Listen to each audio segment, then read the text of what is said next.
sambil multitasking. Oke, recorded. Jadi, supaya kalian bisa lebih konsen dan bisa mendengarkan pembicaranya dengan lebih khusyuk ya. Oke, itu saja house rules-nya Panen, gampang dan mudah ya. Welcome to Panen. Jadi sebelum kita mulai, kita dengerin PW-nya dulu ya, kita satukan pujian untuk Tuhan.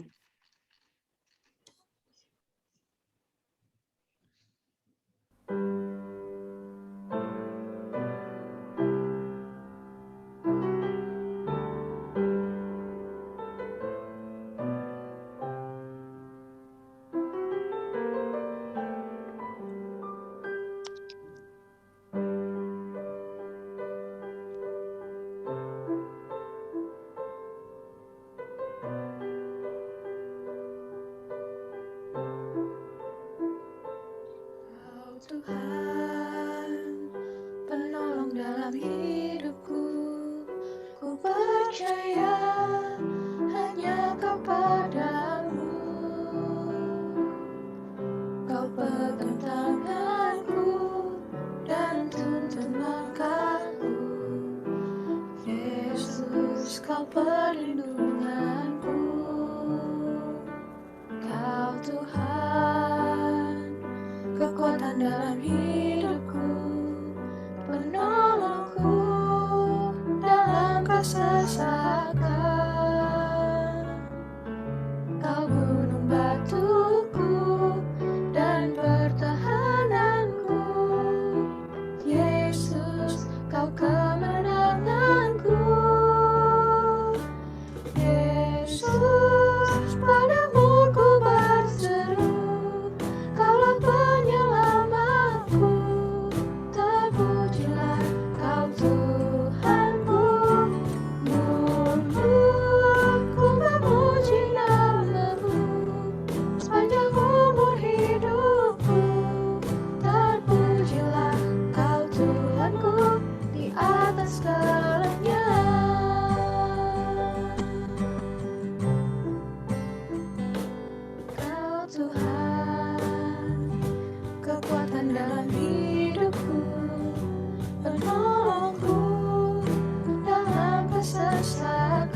Mari kita satu dalam doa, dalam nama Bapa dan Putra dan Roh Kudus. Amin.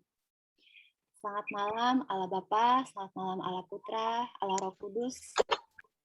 Terima kasih Bapa karena Engkau telah mengaruniakan satu hari lagi, mempercayakan satu hari lagi kepada kami, anak-anak-Mu, untuk berkarya dan memuji dan memuliakan nama-Mu Tuhan.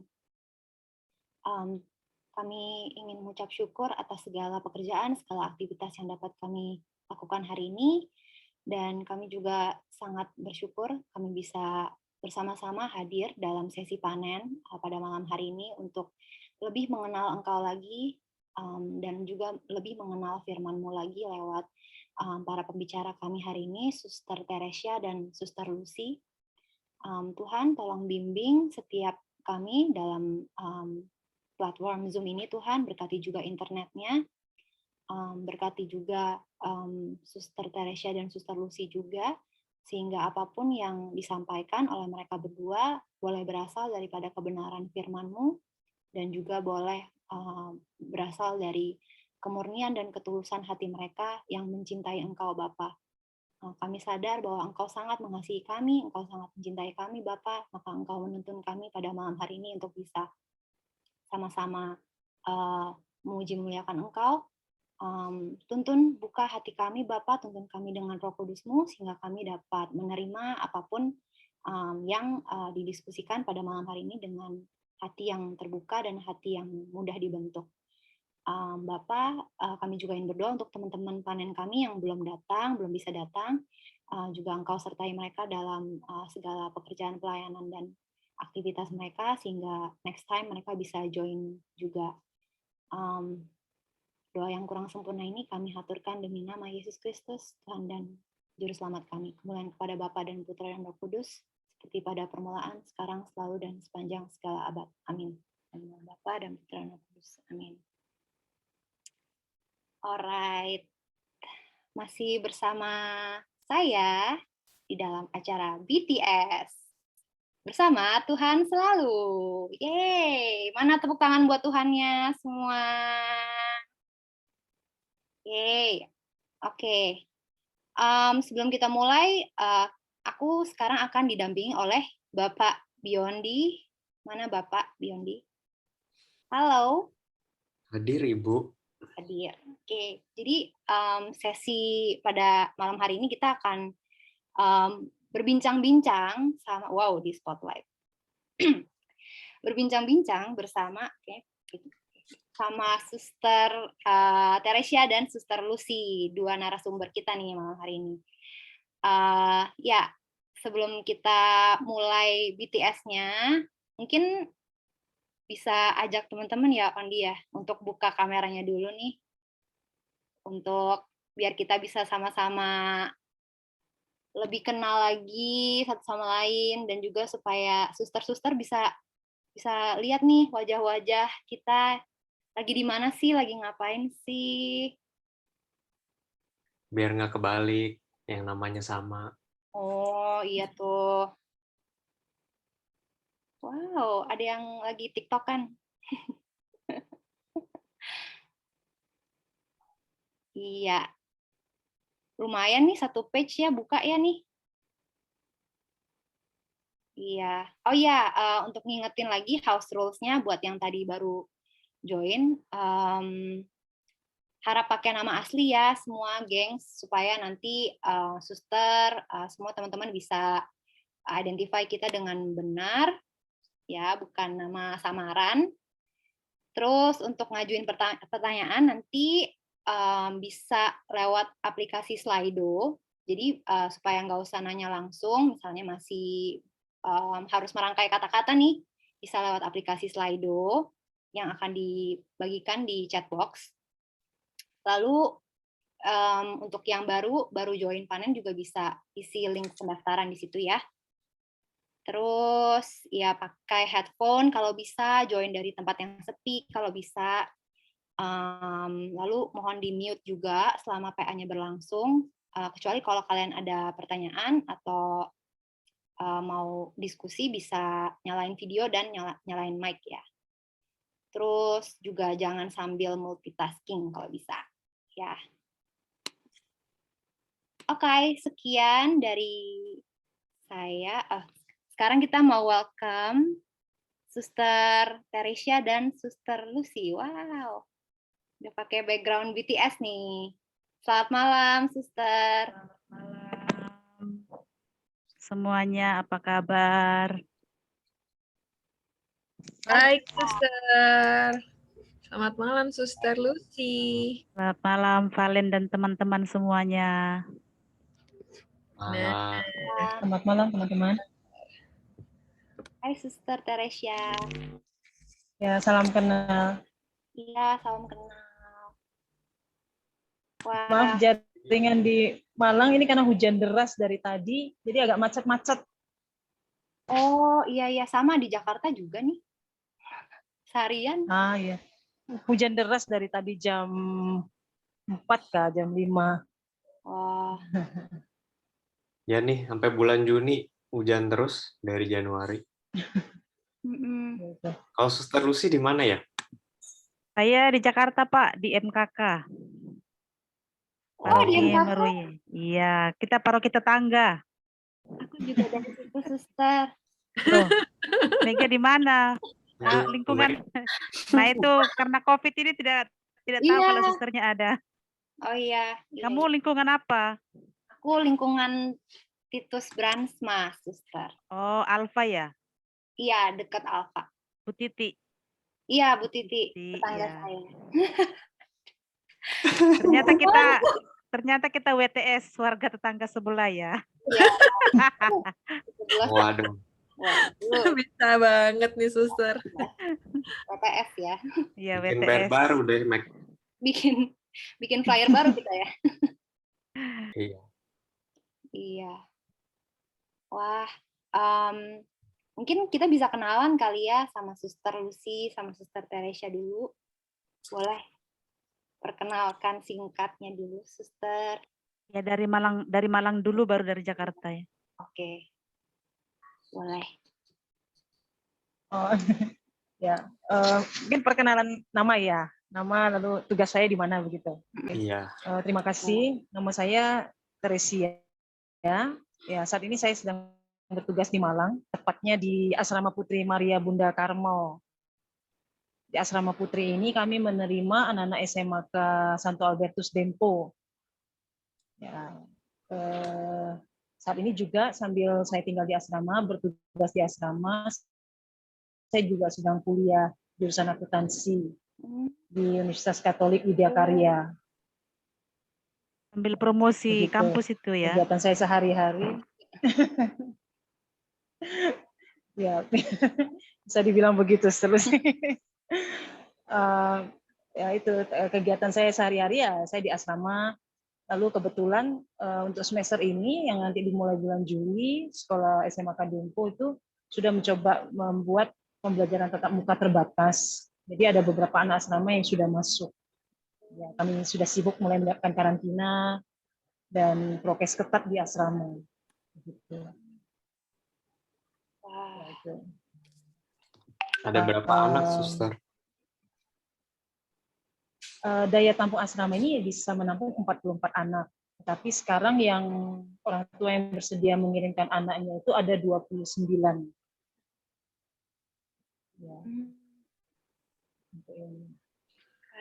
Lalu saya anak ketiga dari 4 bersaudara, dari keluarga yang berlatar belakang Buddhis. Jadi hanya saya dan kakak saya yang beragama Katolik, sementara abang saya Kristen Protestan. Adik saya yang masih tetap beragama Buddha, mengikuti kedua orang tua saya, papa mama saya. Begitu. Wah, berarti nanti cerita perjalanan menjadi suster ini kayaknya menarik nih ya, Suster ya. Karena semoga tidak membosankan. ini ditunggu-tunggu nih, Suster. Iya. Siap. Suster Lucy sekarang. Oke, selamat malam semuanya. Ada sebagian yang sudah tahu, paling tidak Valen sudah pernah berkomunikasi dan berkomunikasi lagi. Dan salam kenal untuk semuanya. Saya Suster Lucy. Saya tinggal di MKK, Maria Kusuma Karmel, satu paroki dengan si Mega. Tapi beda lingkungan. Kalau saya lingkungan Yope. Kalau dia Titus Bransma. Nggak tahu nggak lingkungan Yope, Tahu Mega? dong, Oh gitu ya. Panas Semandi. Ya. Saya baru pindah ke Jakarta ini September tahun lalu. Sebelumnya saya bertugas di Malang, di sekolah tempatnya SMA Albertus tadi. Lalu di sini ya sebagai cleaning service di rumah lah. Bertanggung jawab membersihkan rumah, lalu menerima tamu gitu. Saya dari Sumatera. Kami sama-sama, Suster Teresia juga sebenarnya dari Sumatera, tapi orang tuanya sekarang sudah tinggal di Jakarta. Hanya beda paroki. Kalau saya paroki Sumbul namanya. Saya anak pertama dari 8 bersaudara karena orang kampung, jadi memang dulu zaman dahulu kan banyak rezeki katanya. Jadi orang tua membuat banyak sekali. Dan hanya saya sendiri yang jadi suster. Ada 3 perempuan, 5 laki-laki. Gitu. Selebihnya nanti baru kita tanya jawab. Terima kasih. Pas. Lebih senang di Malang atau di Jakarta, Suster? Lebih senang di Malang dong. Oh, Kan udaranya dingin, Dingin, kemana-mana Lebih dingin. dekat, mau ke sini dekat cepat. Kalau di Jakarta ini kita mau cari apa jauhnya, minta ampun, lalu macet lagi, iya. lalu panas. Oh, iya. Udara panas kan kadang-kadang membuat hati panas. Kalau udara dingin bisa mengademkan hati, toh. Bener banget sih, Suster. Oke. Kita kangen sih. Bisa jalan-jalan lagi, bisa ke Lembah Karmel lagi ya. Iya. Karmel lagi. Tapi beda ya. Kami nih Hermanas Karmelitas. Jadi teman-teman sekalian, kami memang Karmel, tapi kami namanya Hermanas Karmelitas. Kalau yang Lembah Karmel itu Putri Karmel. Oke. Gitu. Jadi saya dengan Suster Tere ini satu kongregasi. Ya. Oke. Oh iya. Ada haknya tuh, Nek. Apanya? Depan karmnya ada haknya. Oh, oke. Ada H Karem. Saudarinya O Karem. Oh, Romo-romo O Karem. iya benar. Jadi ada artinya ya. Oke. Untuk teman-teman semua, jadi kalau misalnya untuk panen hari ini tuh lumayan spesial. Jadi memang kita kedatangan 2 pembicara yang spesial juga, yang juga hari ini mau ngobrol-ngobrol nih sama kita. Jadi kita nggak cuman dengerin doang malam hari ini, tapi kita bisa berinteraksi sama susternya langsung. Jadi kalau misalnya ada yang punya pertanyaan, boleh langsung raise hand gitu. Terus nanti teman-teman panitia akan bantu arahin ya, supaya bisa tanya jawab langsung. Ya, Suster ya? Jadi anak bisa ngobrol langsung ya, Sus ya? Ya. Ya. Oke. Gimana, Ondi? Iya, langsung aja. Kita mulai. Kita kayaknya enakan langsung flashback deh.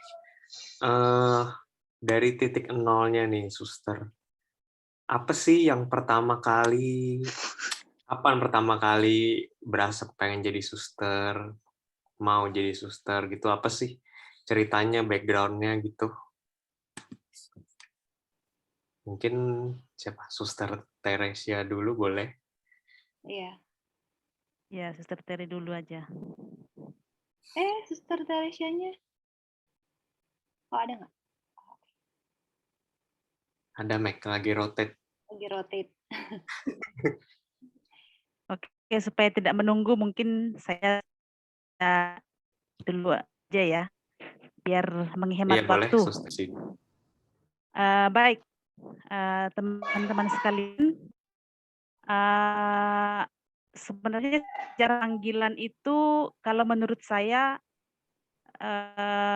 itu sudah dimulai dari mungkin dari awal kita ada di dunia ini menurut saya, karena saya juga bukan keluarga Katolik dari kecil. Jadi kami itu Protestan, Mm-mm. keluarga mama saya juga Protestan, keluarganya bapak saya juga Protestan. Hanya keluarga dari bapak saya itu ada 2 yang masuk Katolik tante saya setelah mereka gadis. Nah, kami masuk Katolik itu seingat saya waktu itu kelas 5 SD. Jadi bapak saya tertarik dengan Katolik, lalu kami pindah semua. Nah, jadi otomatis dari kecil saya sebenarnya tidak terlalu ngerti siapa itu suster, siapa itu romo, yang saya tahu itu Bapak Pendeta. Lalu karena kami juga di stasi, tidak di paroki, jadi jarang-jarang dulu setelah jadi Katolik, jarang juga melihat pastor. Jadi tidak terlalu paham. Hanya kalau saya melihat dari kecil waktu saya di gereja Protestan, bapak mama saya ini mulai dari kecil sudah menanamkan namanya setiap hari Minggu itu harus ke gereja. Jadi kami selalu dibawa ke gereja, lalu selalu aktif di sekolah minggu katanya, kalau dulu itu sekolah minggu. Lalu yang sekarang itu namanya Bina Iman. Pokoknya bapak mama saya tidak pernah mengizinkan anaknya kalau tidak ke gereja setiap hari Minggu, tidak sekolah minggu. Nah, menurut saya dari situ sebenarnya sudah tumbuh mungkin bibit panggilan. Nah, yang pertama kali tertarik muncul pingin jadi suster itu saya kelas 1 SMP. Waktu itu ada suster dan romo datang ke stasi saya pakai baju putih, lalu saya melihat, loh kok beda dari yang lain, nggak pernah melihat, kan di Protestan kan nggak ada yang seperti itu. Lalu aduh saya pingin seperti itulah. Lalu mereka bagi-bagi ini nih, permen. Nah, itu zaman dahulu kan kayak gitu. Mungkin sekarang itu tidak itulah, tapi kita orang yang di desa, lalu lihat susternya rapi, bersih, lalu membawa sesuatu itu dengan romo, aduh kayaknya menarik sekali. Nah, setelah itu panggilan itu diperkuat, setelah SMA saya masuk asrama. Nah, masuk asramanya para Romo Karmel. Jadi dari situ saya melihat bahwa kehidupan Romo. Nah, di situ saya beralih setelah SMP kelas 1, kelas 2, saya tertariknya sebenarnya ingin jadi Romo, maksudnya seperti Romo itu loh. Karena suster juga nggak terlalu paham. Setelah kelas 1 SMP, itu tidak pernah lagi lihat suster. Nah, di pastoran pun suster itu jarang-jarang datang. Karena kita anak asrama kan biasanya kalau ada suster datang pun kita tidak pernah ketemu. Nah, pingin seperti Romo yang memakai jubah ada coklat, lalu ada putih lagi, itu biasanya mereka bagi komuni. Nah, itu awalnya muncul panggilan dalam diri saya. Nah, mungkin ya itu dulu supaya tidak panjang ya. Nanti baru kesininya ya. Jadi awalnya di situ seperti pertanyaan tadi. Iya. Jadi hanya sosok seorang suster melihat jubahnya. Jadi belum tahu, oh mengikuti Yesus. Saya tidak tahu bahwa masuk suster itu mengikuti Yesus. Pokoknya jadi suster seperti itu. Nah, gitu. Rapi, warna putih. Untung jadinya suster ya, sus bukan kuntilanak ya. Iya betul juga. Sekarang jubah suster hitam ya, bukan Sekarang putih. tapi hitam. Ini coklat. Hanya Coklat. kelihatan hitam, iya. Artinya apa? Karmel itu identiknya dengan coklat. Oh, iya. Kerudungnya yang hitam. Nah, waktu SMA kan setelah tamat SMA harus memilih nih, oh mau jadi suster atau mau kuliah atau tidak kuliah. Lalu memilih untuk jadi suster, tapi tidak tahu suster yang seperti apa. Nah, karena Romo-Romo Karmel ini taunya suster Karmelitas yang sekarang saya masuki, lalu disuruh, ya sudah kamu ke Malang aja, nanti jubahnya seperti saya. Karena saya bilang, waktu Romo tanya, kamu mau yang seperti mana ditunjukin? Saya pokoknya mau seperti yang pakai jubah kayak Romo ini. Nah itu tadi. Jadi belum tahu meskipun sudah SMA, karena kami dulu itu tidak ada aksi panggilan, itu tidak ada zamannya saya. Sekarang ini yang ada aksi panggilan, memperkenalkan biara. Nah zaman saya tidak ada. Jadi kita hanya ya pokoknya pingin seperti itu. Nah romonya juga nggak terlalu menjelaskan begitu. Jadi tertariknya pertama karena jubah yang dulunya putih, setelah masuk SMA di asrama yang selalu melihat warna coklat. Nah, akhirnya jatuh cinta ke jubah yang coklat. Nah, dihantarlah ke Hermanas Karmelitas gitu. Karmelita. Iya. Jadi emang udah ditarik sama Roh Kudusnya ya, Suster, bukan Betul. Pada akhirnya ke situ karena Tuhan yang memanggil. Kalau Tuhan tidak memanggil, mungkin ya saya memang tidak di sini. Kan perjalanan sudah panjang, saya sudah kaul kekal 10 tahun. Kaul kekal itu artinya sudah berjanji seumur hidup untuk tetap, maksudnya untuk tetap mengikuti Tuhan. Kami kan ada kaul sementara, ada kaul kekal, namanya kaul kekal itu berarti pengikat seperti orang menikah, sudah menikah dengan Yesus. Makanya ada cincin di tangan. Nah, ini tandanya kalau kita sudah kaul kekal begitu. Ya, mudah-mudahan setia terus sampai mati, sampai ini, sampai Amin. di ajalnya. Kaul kekal tuh kayak tahbisan gitu ya, Suster? Ya, bukan. Kalau tahbisan itu kan untuk jadi imam.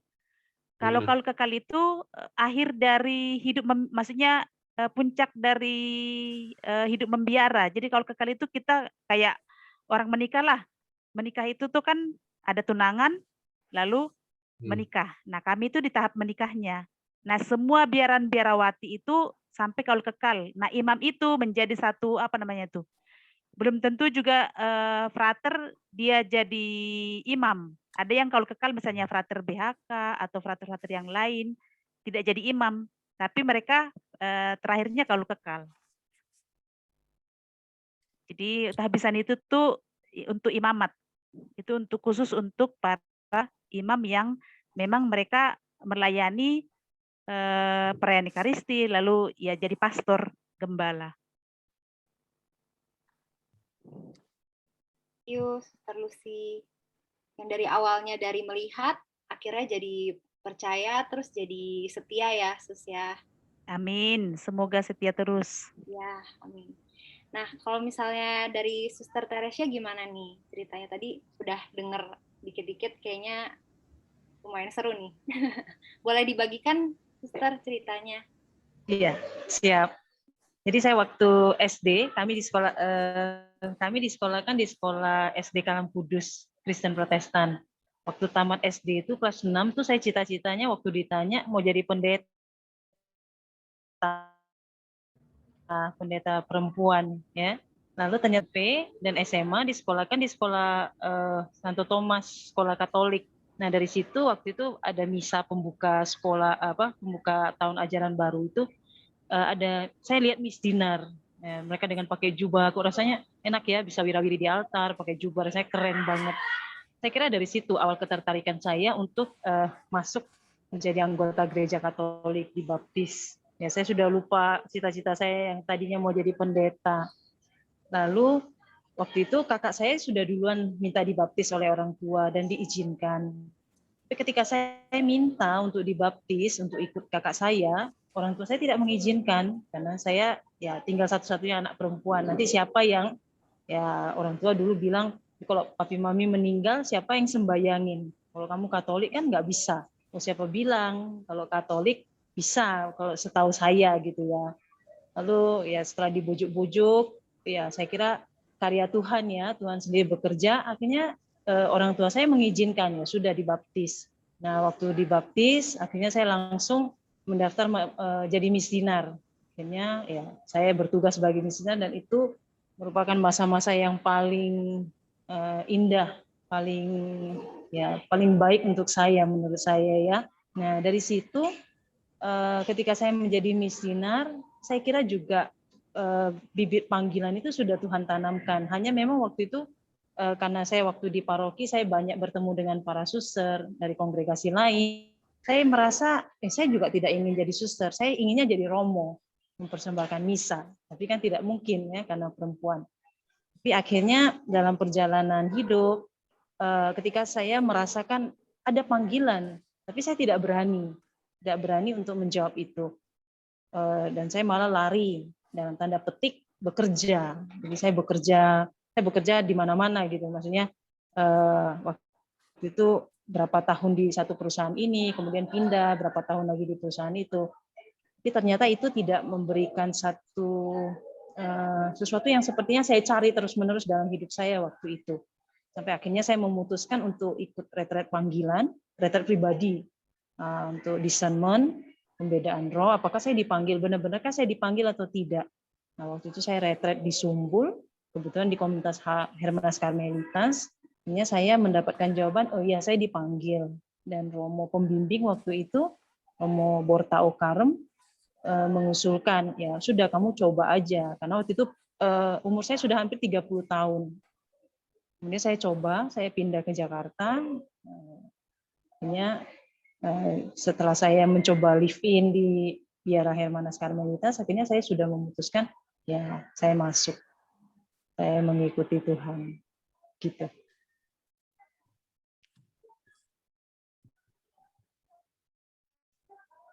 Wah, iya. Oke. Thank you, Suster, udah dijelasin.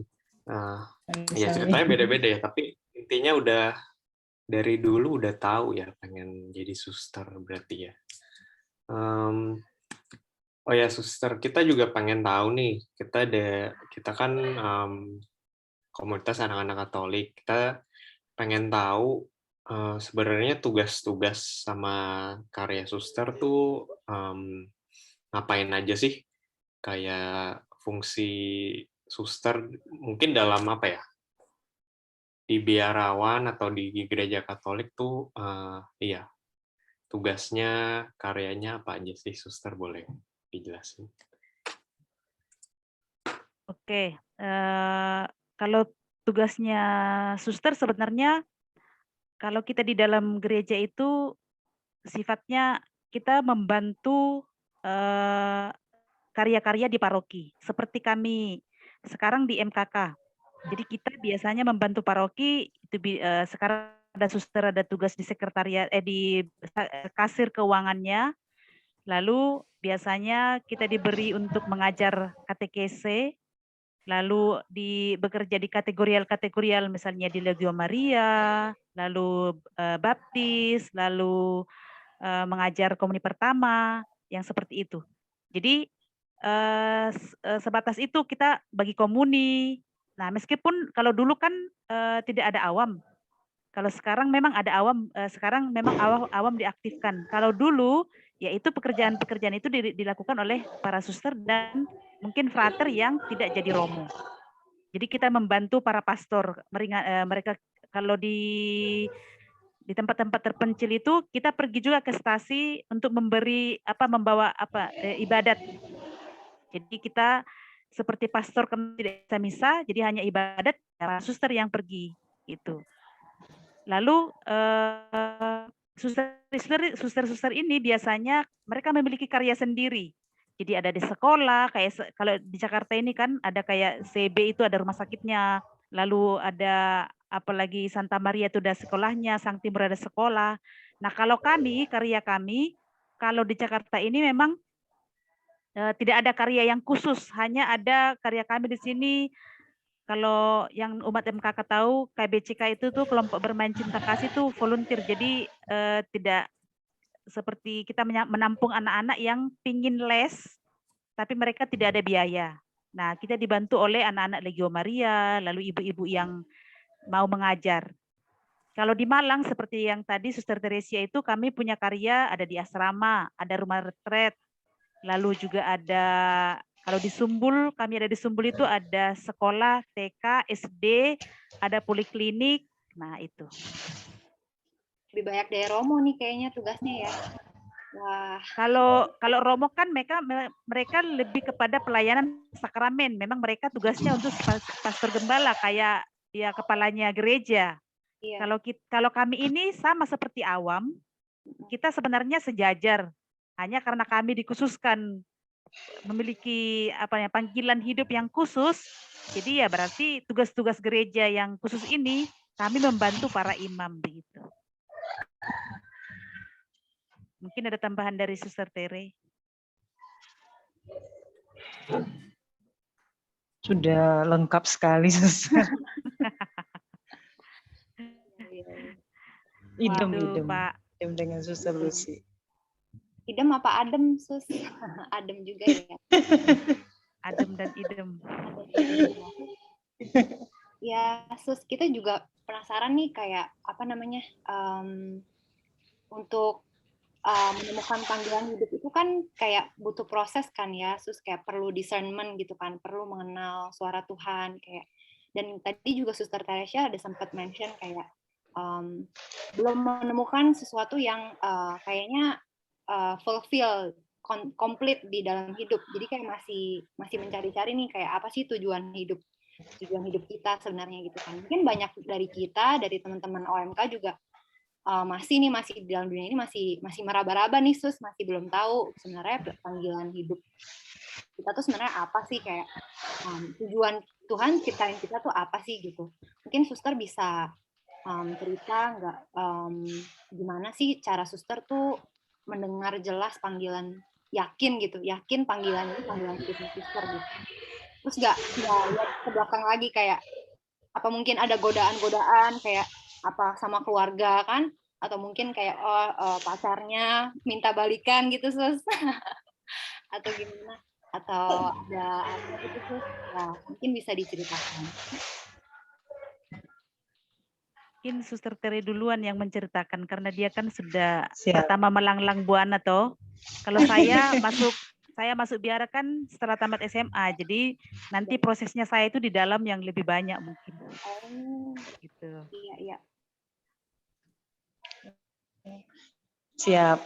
Jadi saya itu setelah tamat SMA, waktu itu kan pas krisis moneter tahun 98 waktu itu. Nah, saya mau melanjutkan kuliah tapi tidak ada biaya. Dan pas juga kakak saya sedang kuliah. Akhirnya saya memutuskan bahwa saya mau bekerja di Singapura. Waktu itu ada tawaran. Cuma nggak tahu bahwa itu ternyata menjaga satu nenek tua yang badannya yang terkena stroke. Sehingga badannya yang sebelah kiri mati. Tapi karena ya kerja keras ya di sana. Waktu itu ya seperti dieksploitasi juga, tapi sudah setelah 1 tahun itu saya minta pulang. Nah setelah pulang saya ditawari kerja di Hotel Grand Angkasa waktu itu sebagai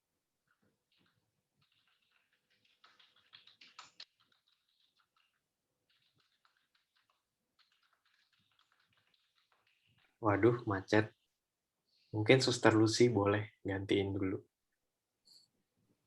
Wah, iya kenapa? Nah, itu kayaknya karena hujan. Oke, kalau saya kan tamat SMA langsung masuk. Tetapi sebelumnya juga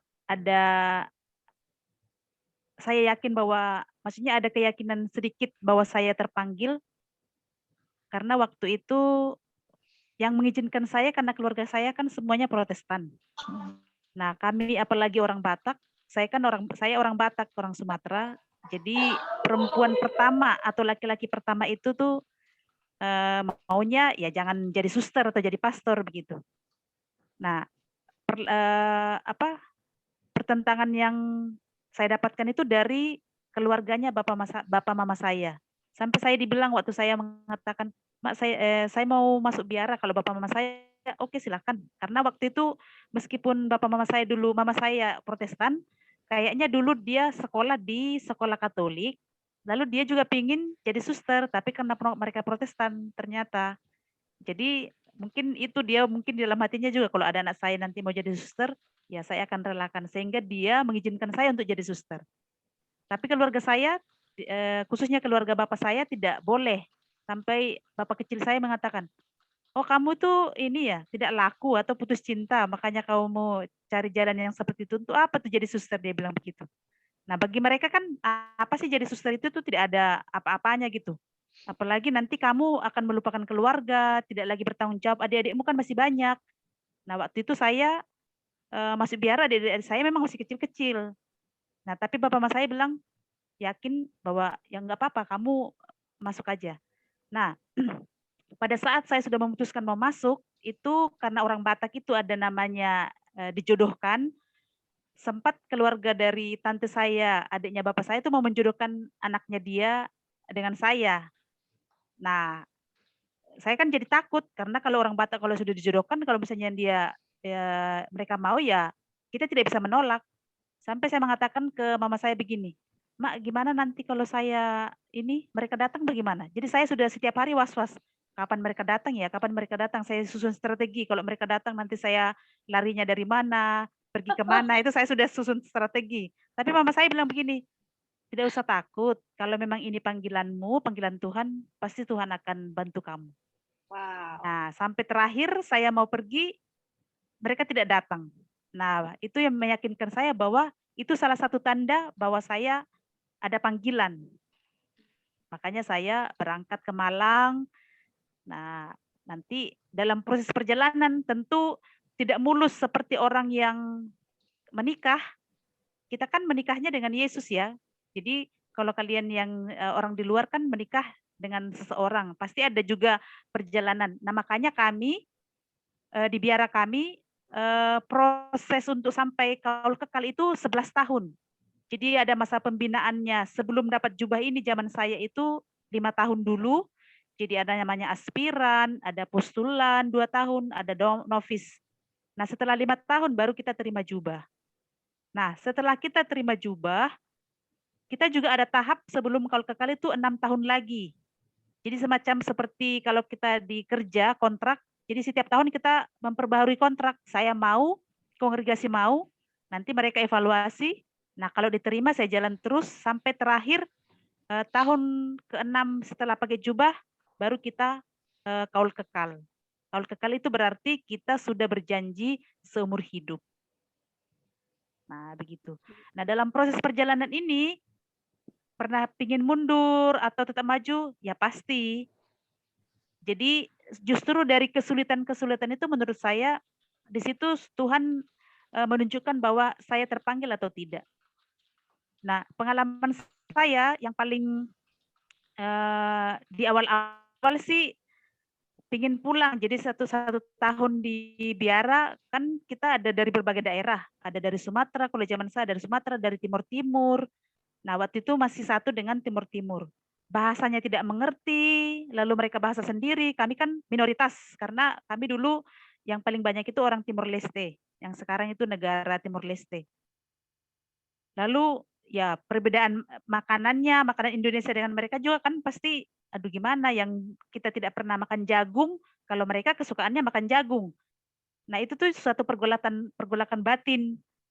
Nah pingin minta pulang, lalu kita ke pembimbing, dicoba dulu. Saya tidak bisa lagi mengikuti nih, nggak apa-apa dicoba dulu. Nah dinasihati. Nah ini ternyata itu mendidik, itu memang harus memurnikan motivasi. Jadi dulunya saya pingin jadi suster itu karena jubah. Nah lama-kelamaan dari masa pembinaan ini kan saya pingin jadi suster ya karena Yesus, ikut Yesus. Jadi itu.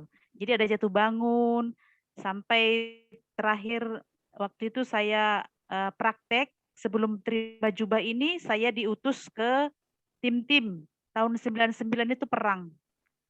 Nah, di situ saya semakin yakin juga bahwa Tuhan memanggil saya karena waktu itu perang sangat besar yang tahun 99. Kami orang Indonesia memang diberi opsi oleh para suster di sana. Kalian yang orang Indonesia boleh pulang kembali. Jadi kalau ingin kembali boleh, kalau tetap di sini boleh.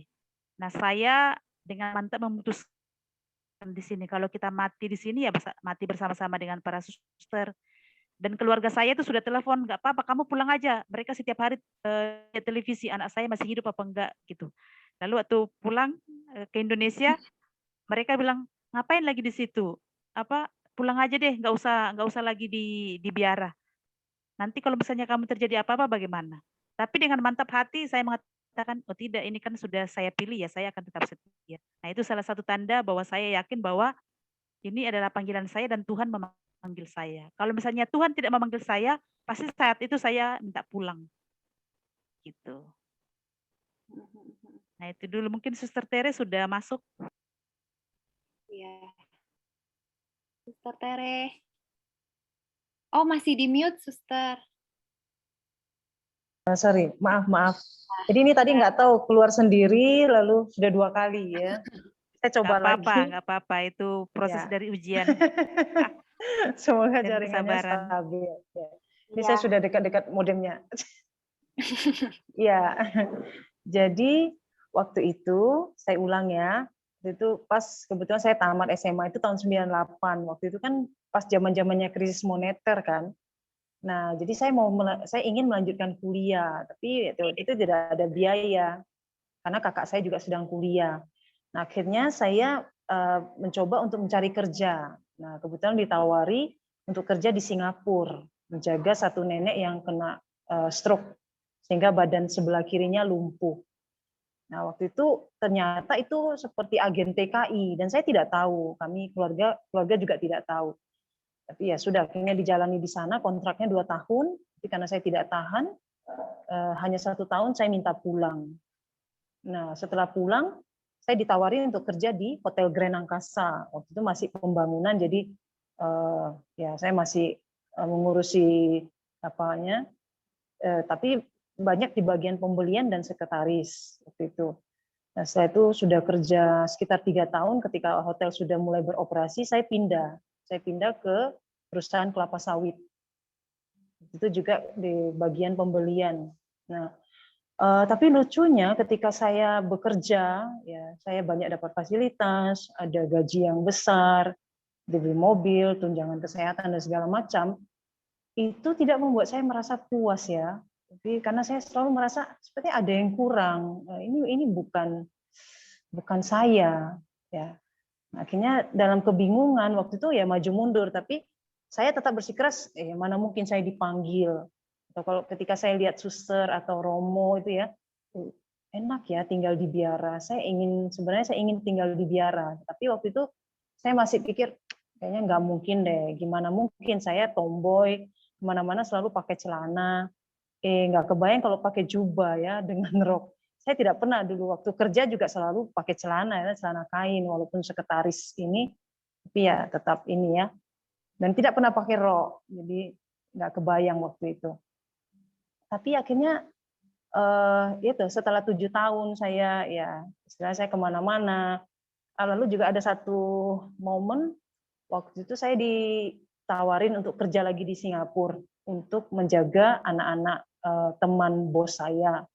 Nah, waktu itu sekalian saya juga ditawarin untuk kuliah. Nah, kuliah di ambil diploma in culinary skills.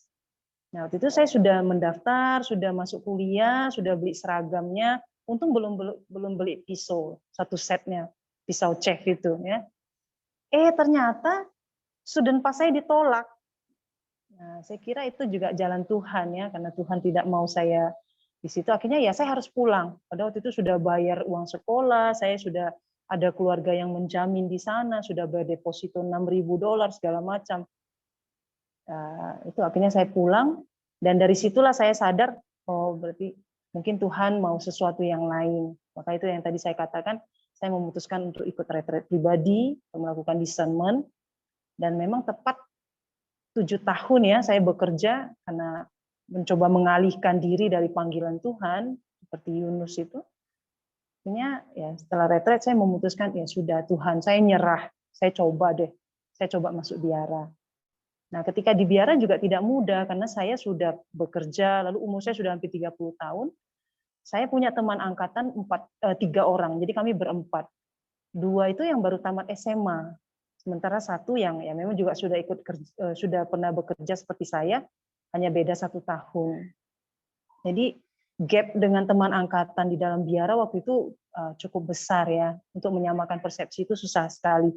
Saya sudah bekerja, praktis tahu sedikit banyak hal, tapi dengan 2 teman saya yang baru tamat SMA itu ya kadang-kadang yang tidak bisa dipungkiri ada bentrokan, ada konflik.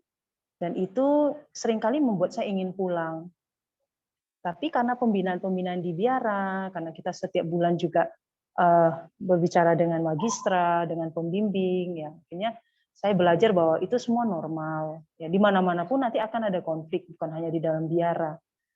Dan waktu saya sudah mau mengikrarkan kaul sementara waktu itu, profesi pertama, kami itu diajak olahraga oleh pembimbing kami. Nah, suatu saat di satu tempat begitu, saya lupa, itu di daerah Dieng namanya. Saya melihat ada satu keluarga, suami istri dengan 2 anak, turun dari mobil mau masuk ke rumah. Di situ saya langsung, ya, saya ingin menikah. Saya tidak mau jadi suster, ngapain saya di sini? Ya, ada, jadi itu godaan. Nah, waktu itu saya sampai pulang ke novisiat itu sudah hampir menjelang 2 minggu sebelum saya profesi pertama.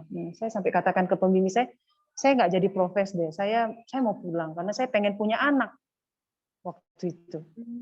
Tapi oleh pembimbing, tidak, kamu tidak pulang, kamu pikir dulu. Jadi kamu doa, discernment lagi, itu hanya godaan karena kamu sudah mau profes. Ya benar juga ya. Akhirnya setelah ya kita berdoa, setelah 1 minggu kemudian ternyata desire itu hilang.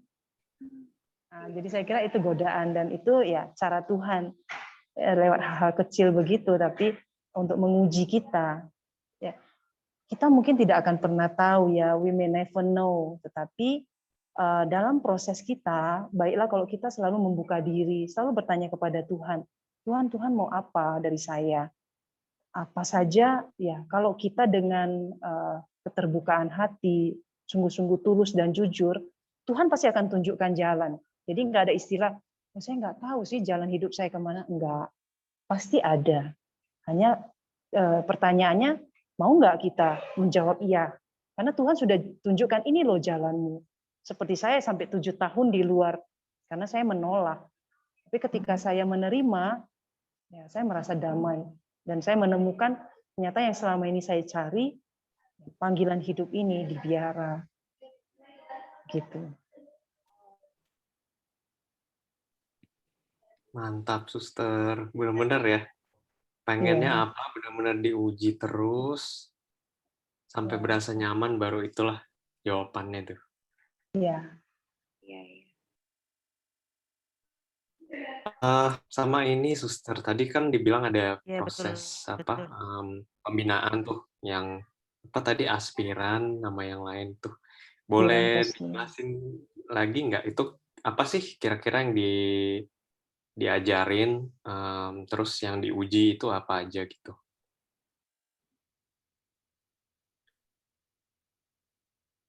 Tuh, suster. Boleh mungkin. Kalau aspiran itu seperti kita hanya masih datang lihat-lihat, jadi melihat kayak seperti semacam live in lah, tapi sudah lebih serius. Jadi itu sekarang kalau zaman tahun, tapi kalau sekarang hanya 6 bulan.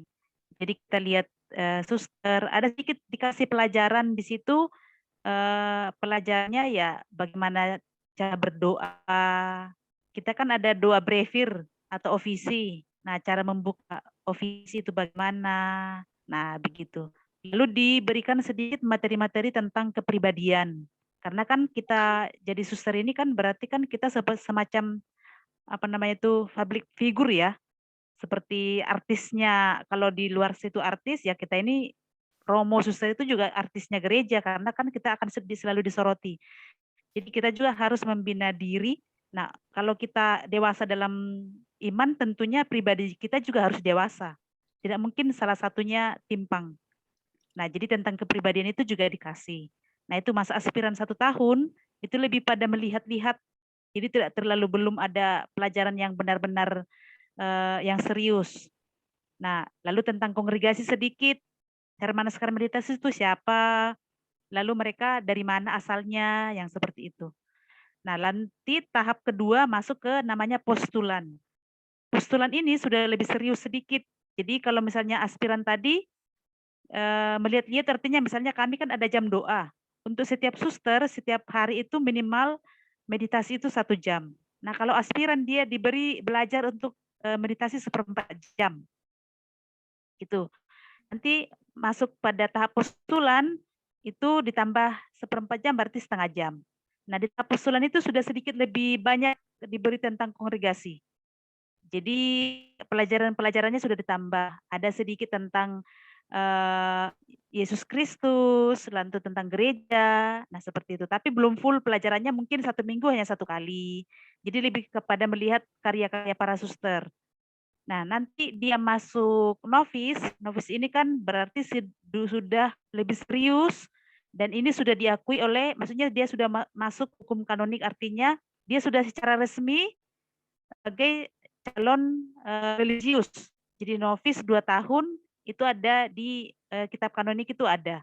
Nah, di situ berarti kalau istilahnya kalau orang mau menikah ini sudah seperti orang berpacaran lebih mengenal pasangannya, ya kan? Kalau di biara jadi sudah mengenal Yesus itu siapa, ada pelajaran tentang Yesus, ada pelajaran tentang sejarah gereja, ada pelajaran tentang kristologi yang seperti itu. Juga dengan pelajaran-pelajaran yang lain tentang moral. Jadi kalau novice itu hampir setiap hari ada pelajaran. Juga ada pelajaran-pelajaran tentang pengembangan diri. Misalnya saya suka apa? Suka musik. Nah, ada kursus main musik, organ kah, gitar kah, atau yang lain. Nah, itu tahapannya.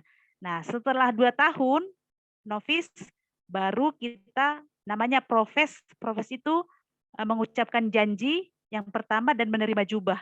Baru di situ kita terima jubah kalau di kongregasi kami. Ada kongregasi lain novice sudah pakai jubah. Tapi kalau kongregasi kami setelah profes baru pakai jubah. Jadi itu tahapannya.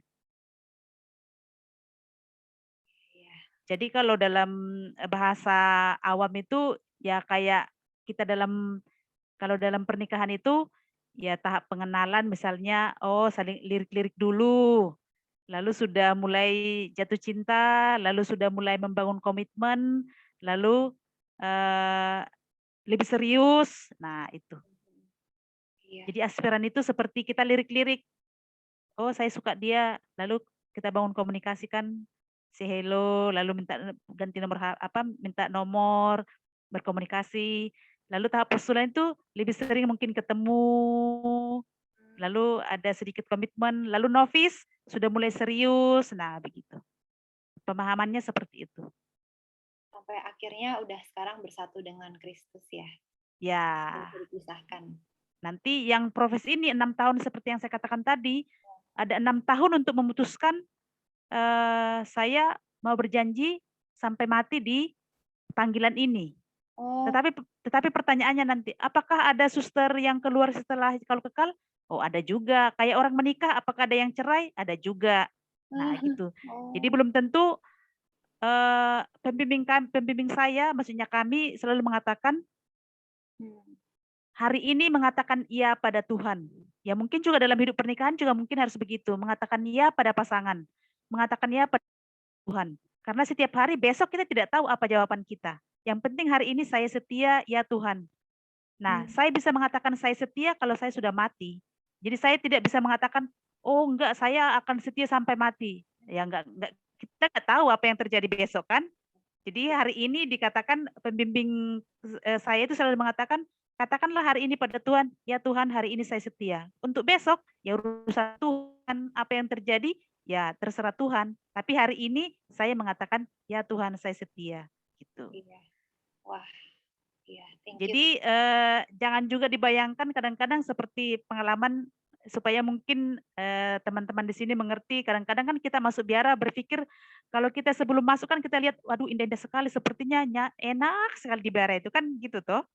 Nah, padahal memang mengikuti Yesus itu memang ya dikatakan harus memanggul salib. Jadi tidak ada yang enak. Maksudnya tidak ada yang enak secara manusiawi. Apakah ada cekcok? Ya pasti ada. Apakah ada yang tidak suka? Pasti ada. Apalagi di dalam biara itu kan tidak satu suku. Berbagai suku digabung jadi satu.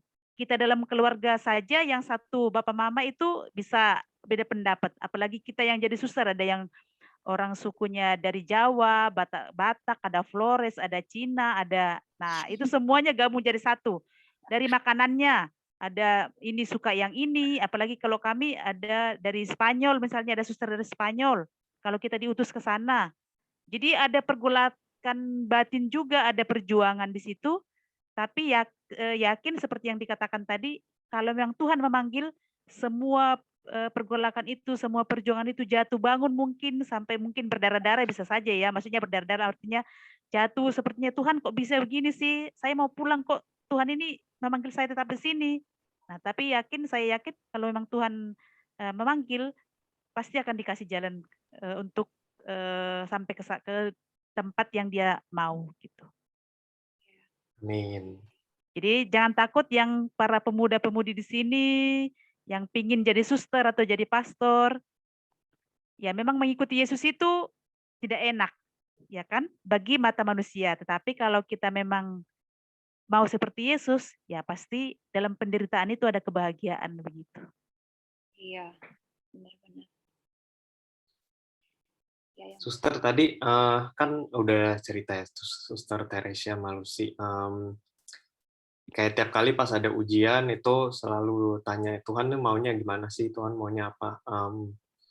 Gimana sih cara taunya kalau itu tuh suara Tuhan yang ngomong gitu, kayak Tuhan maunya ini buat suster.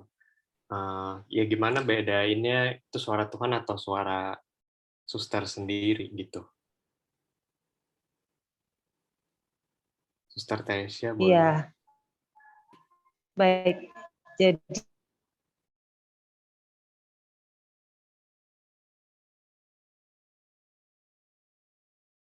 Jadi yang paling simpel tahu ini suara siapa, ya pastinya ketika kita mau memutuskan itu kan kita harus memilih satu di antara dua kan. Nah, ketika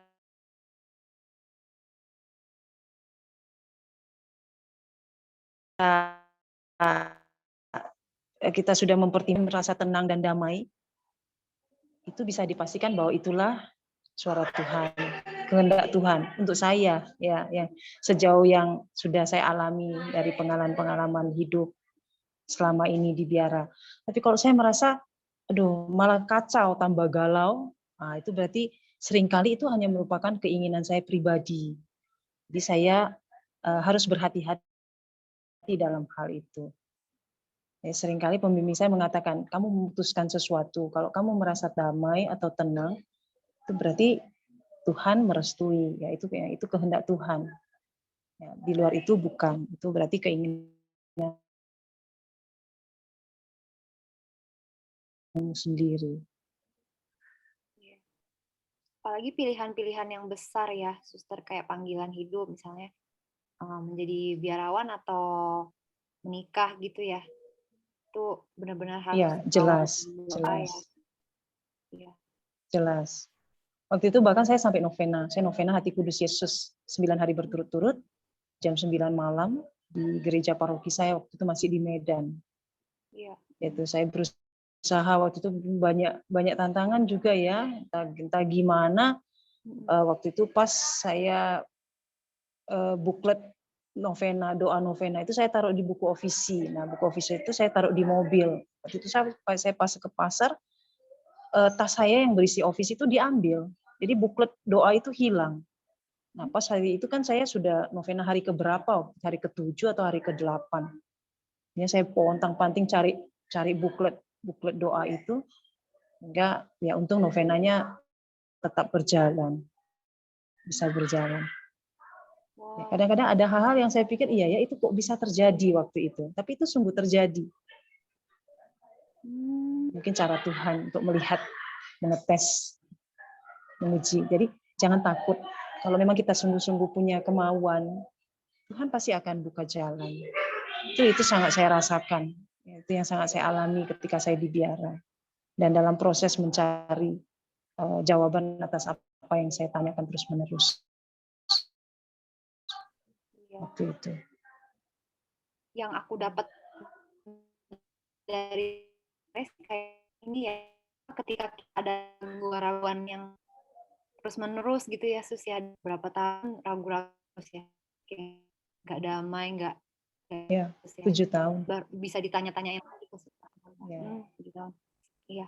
Terus Suster ada beberapa pertanyaan nih dari teman-teman kita di aplikasi Slido.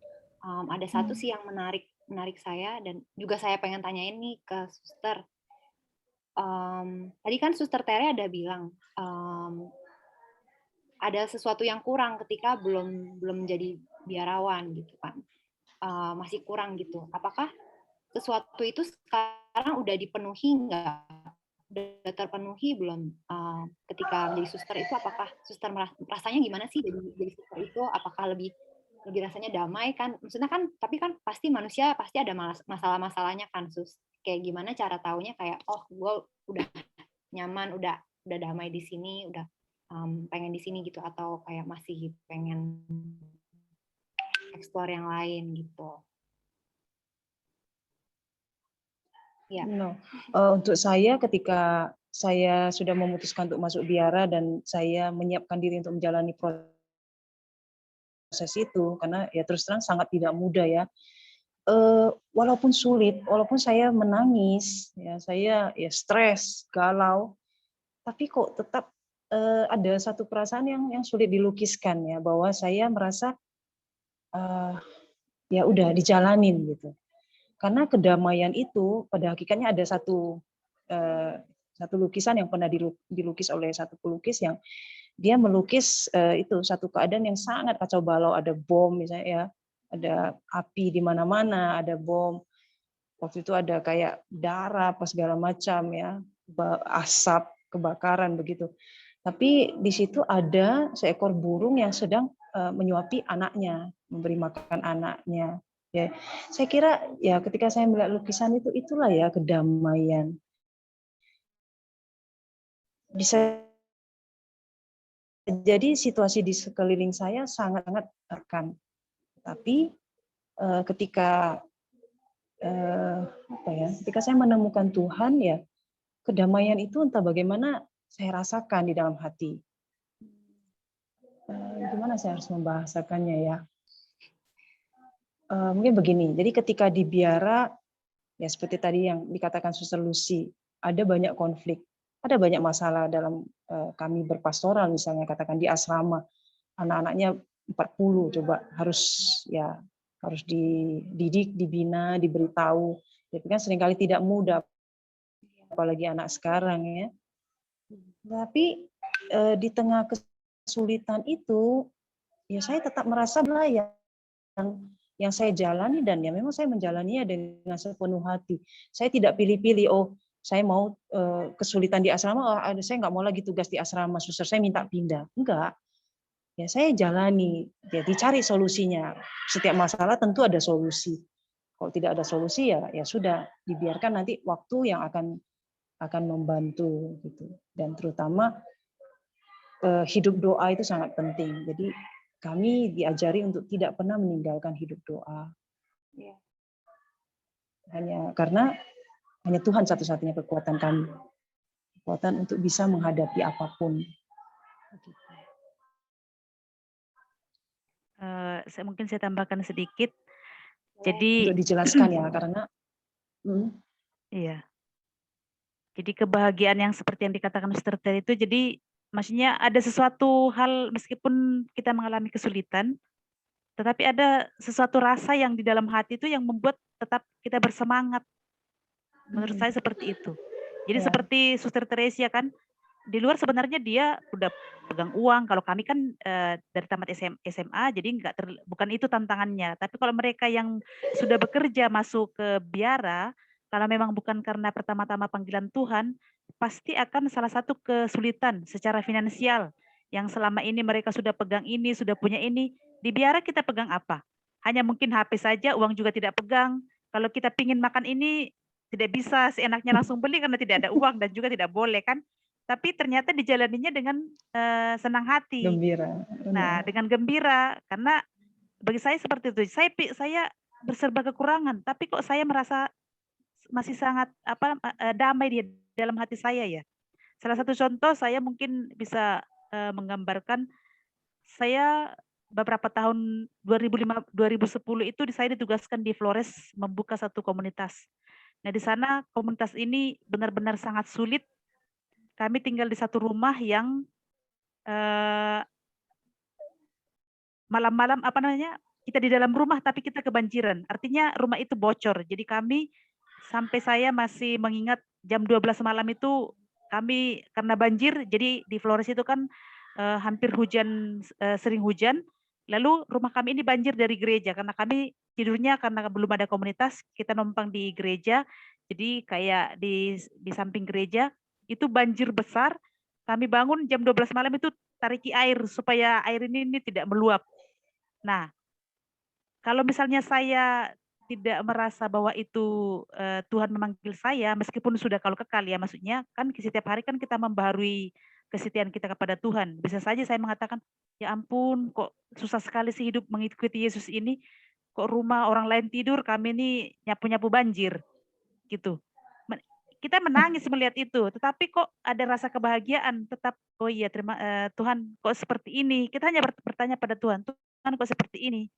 Nah, saat kita bertanya, Tuhan kok seperti ini, Tuhan akan memberikan jawaban dengan ada sesuatu yang yaitu tadi tidak bisa memang digambarkan secara jelas, tetapi satu kata, saya tetap merasa bahagia di tengah kesulitan itu, gitu. Keren, iya bener. Iya bener sih. Kalau misalnya udah ketemu ya, apa namanya, panggilan hidupnya, jadi tahu tujuannya ya. Jadi kalau misalnya sampai apa namanya, mungkin menderita atau mungkin jadi tujuan ya. Tujuannya adalah untuk melayani Yesus. Jadi dengan gimana ya Sus ya, udah seneng aja ya. Wah. Oh iya, koneksi saya kurang stabil ya, maaf sekali. Iya, betul. Biondi bisa lanjutin. Iya, ya. Oke, Suster, ada beberapa juga nih yang nanya, hidup ikut Tuhan itu kalau menurut Suster Lucy sama Suster Teresia kan apa ya, lebih berasa penuh itu waktu jadi biarawati. Nah, kalau kita yang awam-awam ini tuh bisa nggak sih kita merasa penuh juga sama Tuhan gitu, tapi ya udah tetap jadi awam aja gitu, nggak jadi biarawati. Ya kayak faktor lebih pentingnya apa sih untuk melihat hal ini gitu? Setiap orang pasti akan selalu dipenuhi oleh Tuhan. Kan panggilan di dalam gereja Katolik itu kan ada beberapa. Jadi semua panggilan itu suci dan kudus. Jadi memang di gereja Katolik itu ada dipanggil yang khusus seperti kami, ada dipanggil memang mengikuti Yesus. Itu ada di Injil Matius ya kalau tidak salah. Ada memang dipanggil secara khusus, ada yang dipanggil untuk hidup menikah, ada juga dipanggil tidak hidup suster dan juga tidak menikah. Nah, semuanya itu tuh sama kesempatan untuk mencintai Tuhan. Nah, bagaimana supaya bisa mencintai Tuhan seperti penuh dengan Tuhan? Ya, sebenarnya sama saja. Jadi seperti kami di dalam biara ini selalu menjalin relasi dengan Tuhan, dekat dengan Tuhan. Nah, para adik-adik rekan-rekan di sini juga dekat dengan Tuhan dengan berbagai cara. Misalnya dalam bekerja dengan baik, lalu selalu berkomunikasi dengan Tuhan. Kalau dalam pekerjaan selalu bertanya, Tuhan, pekerjaan saya ini sudah sesuai dengan kehendak-Mu apa enggak ya? Tuhan, saya mengalami seperti ini kira-kira apa ya? Nah, itu. Jadi menurut saya semua kita sebenarnya diberikan kesempatan untuk mencintai Tuhan sesuai dengan panggilan kita masing-masing. Itu ya maksudnya ya Pak Bundi. Benar, menurut saya juga bisa ya. Jadi tidak harus, itu bukan domainnya biarawati. Awam juga bisa ketika mengerjakan segala hal dengan sungguh-sungguh, dengan tulus, dengan jujur. Seperti kelompok ini ya, saya lihat tadi partisipannya sampai 60 berapa, banyak sekali gitu. Dan iya, menyempatkan diri untuk di tengah kesibukan, karena kan kita tahu kalau dunia kerja itu kan kita kadang-kadang sampai harus lembur, banyak tuntutan. Tapi rekan-rekan muda masih berusaha menyempatkan diri untuk mengikuti acara, buat ini, buat itu. Dan saya sangat-sangat salut ya, sangat menghargai itu. Itu saja sudah menunjukkan bahwa Anda sangat-sangat punya komitmen dan mau berusaha untuk melakukan apa yang terbaik bukan hanya untuk Tuhan, bukan hanya untuk diri Anda sendiri, tapi juga untuk Tuhan. Gitu. Jadi bisa semua, Pak, rekan-rekan. Ya. Dan justru tantangannya sebenarnya lebih banyak di para awam pada kalian. Kalau kami kan hidup membiara ini, ya tantangannya mungkin di dalam. Kami kan tidak terlalu bertemu dengan banyak orang, ya betul. Tapi kan tidak seluas para awam seperti rekan-rekan di sini. Jadi kan rekan-rekan di sini kan bertemu banyak orang. Nah di situ justru kalau memang sungguh-sungguh kalian itu adalah maksudnya mau mengabdikan diri pada Tuhan, nah akan ditunjukkan lewat pekerjaan di kantor itu kalian bisa menjadi garam bagi teman-teman yang lain. Nah itu berarti kalian sudah dekat dengan Tuhan. Kalian menjadi sesuatu lilin kecil di tengah kegelapan misalnya. Nah itu sangat bagus. Nah itu yang diharapkan. Jadi awam itu sebenarnya lebih banyak lebih tantangannya lebih besar. Kalau misalnya satu kantor ini semuanya korupsi, berani enggak teman-teman di sini tidak mau korupsi misalnya? Teman-teman yang lain itu tidak mau jujur. Nah, berani enggak teman-teman di sini menentang itu bahwa Anda akan jujur, satu-satunya orang yang jujur. Nah, itu. Iya. Benar banget. Lebih banyak ketemu orang berdosa. Ya. Semuanya kita berdosa, suster juga mungkin lebih banyak dosanya daripada awam kan. Sama tuh Kan sih, Ustaz. dosa itu kan semakin kita banyak tahu, kalau kita misalnya berdosa kan lebih besar. Mungkin awam tidak banyak dosanya karena mungkin belum tahu, kan itu bukan dosa. Oh iya. Dikatakan Bisa dosa juga. kan kalau tahu, mau, nah itu baru dosa. Tapi nggak boleh pura-pura nggak tahu ya. Nah Bahaya itu itu bahaya. Ya, buat teman-teman yang mau nanya langsung, kita juga bisa. Kalau ada yang mau, bisa langsung unmute aja sama buka video, bisa langsung nanya ke suster kalau mau. Iya, teman-teman. Ada yang udah buka video nih, Deta. Apa mau nanya langsung nih, Det?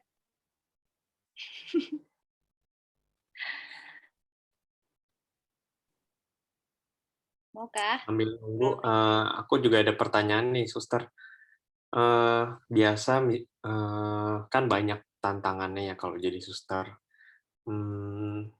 Alasan nomor satu atau yang paling sering tuh apa sih yang bikin bisa apa ya, bisa nggak tepati kekal yang tadi itu? Kira-kira apa sih yang paling sering gitu?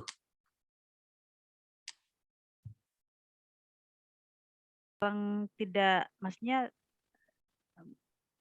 Maksudnya alasan yang bikin suster-suster bisa jadi keluar keluar. gitu akhirnya. Oh, ya ada banyak macam-macam sih, Pak. Tidak bisa yang nggak ada, maksudnya yang paling sering.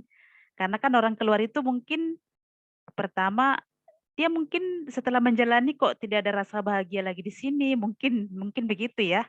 Kan orang kan mencari, kalau menurut saya orang mencari kebahagiaan. Saat dia tidak merasa bahagia lagi dengan hidup yang dia jalani, ya dia memilih mundur. Jadi tidak ada yang saya lihat itu, karena kan orang keluar juga kita tidak terlalu tahu.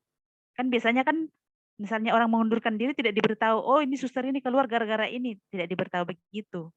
Jadi biasanya antara dia dan pembimbingnya yang tahu.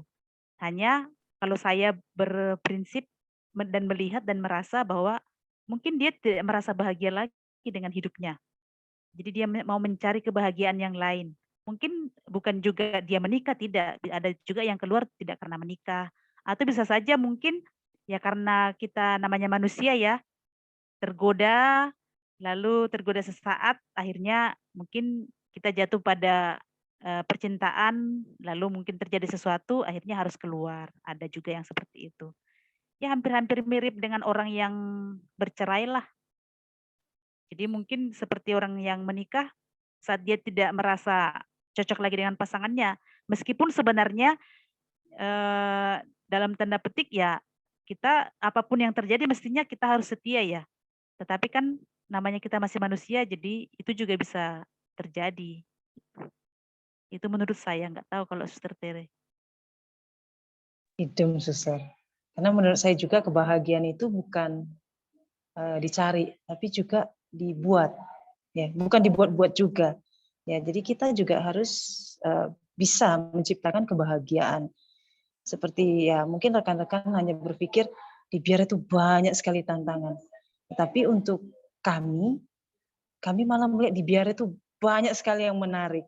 Ya, walaupun mungkin makanannya juga saban hari sate, sayur dan tempe ya. Tapi lucunya ya itu enak dan karena dimakan bersama-sama, apalagi kalau jam rekreasi itu termasuk kami itu jam makan malam ya. Kalau misalnya makan pagi kan tuh biasa buru-buru kan ada suster yang kerja di yayasan, di poliklinik, pasien udah ketuk pintu mesti cepet-cepet makan. Makan siang juga kadang-kadang belum pulang dari tempat kerja. Jadi ya kadang-kadang anggota nggak lengkap. Misalnya 7 anggota dalam satu komunitas, mungkin yang makan siang itu masih hanya 5 gitu ya. Terus yang paling enaknya itu yang waktu malam, karena waktu malam pasti semua sudah pulang, lalu kita kumpul dan kita sambil makan tuh kita biasanya bercerita. Tadi di kantor kami buat apa, tadi waktu misa itu ada apa. Wah, rame di situ. Walaupun makanannya cuma tempe goreng, tetapi karena keseruan cerita, lalu persaudaraan ya, kita saling mendengarkan, saling melihat, oh suster saya sudah pulang. Itu rasanya ada satu kebahagiaan yang sulit dilukiskan ya, sulit dilukiskan dengan kata-kata. Beda ya, saya biasanya kalau di rumah, mungkin saya bisa makan daging saban hari, tetapi kebahagiaan itu ya relatif sekali gitu. Di biara banyak sekali hal yang menarik ketika walaupun hanya nonton TV, nonton satu film bersama-sama, tetapi rasanya oh ya inilah persaudaraan. Kadang-kadang hanya main halma atau tertawa-tertawa karena main monopoli begitu. Tapi disitulah letak persaudaraan dan letak kebahagiaan itu. Itu begitu menurut saya. Iya, iya Pak Bondi, karena saya juga merasa bahwa malah saya salut dengan orang yang menikah itu sebenarnya. Orang yang menikah itu saya salut karena apa? Karena kita yang di dalam biara ini kan banyak orang dan kita berganti-ganti. Misalnya saya 3 tahun di sini, nanti 3 tahun lagi di mana. Tapi kalau saya melihat orang menikah itu, aduh ini dia sampai mulai menikah sampai mati bersama dengan terus berdua. Itu kayaknya perjuangannya lebih berat daripada kami yang di dalam membiara ini. Hanya kan karena kita tidak saling menceritakan ya.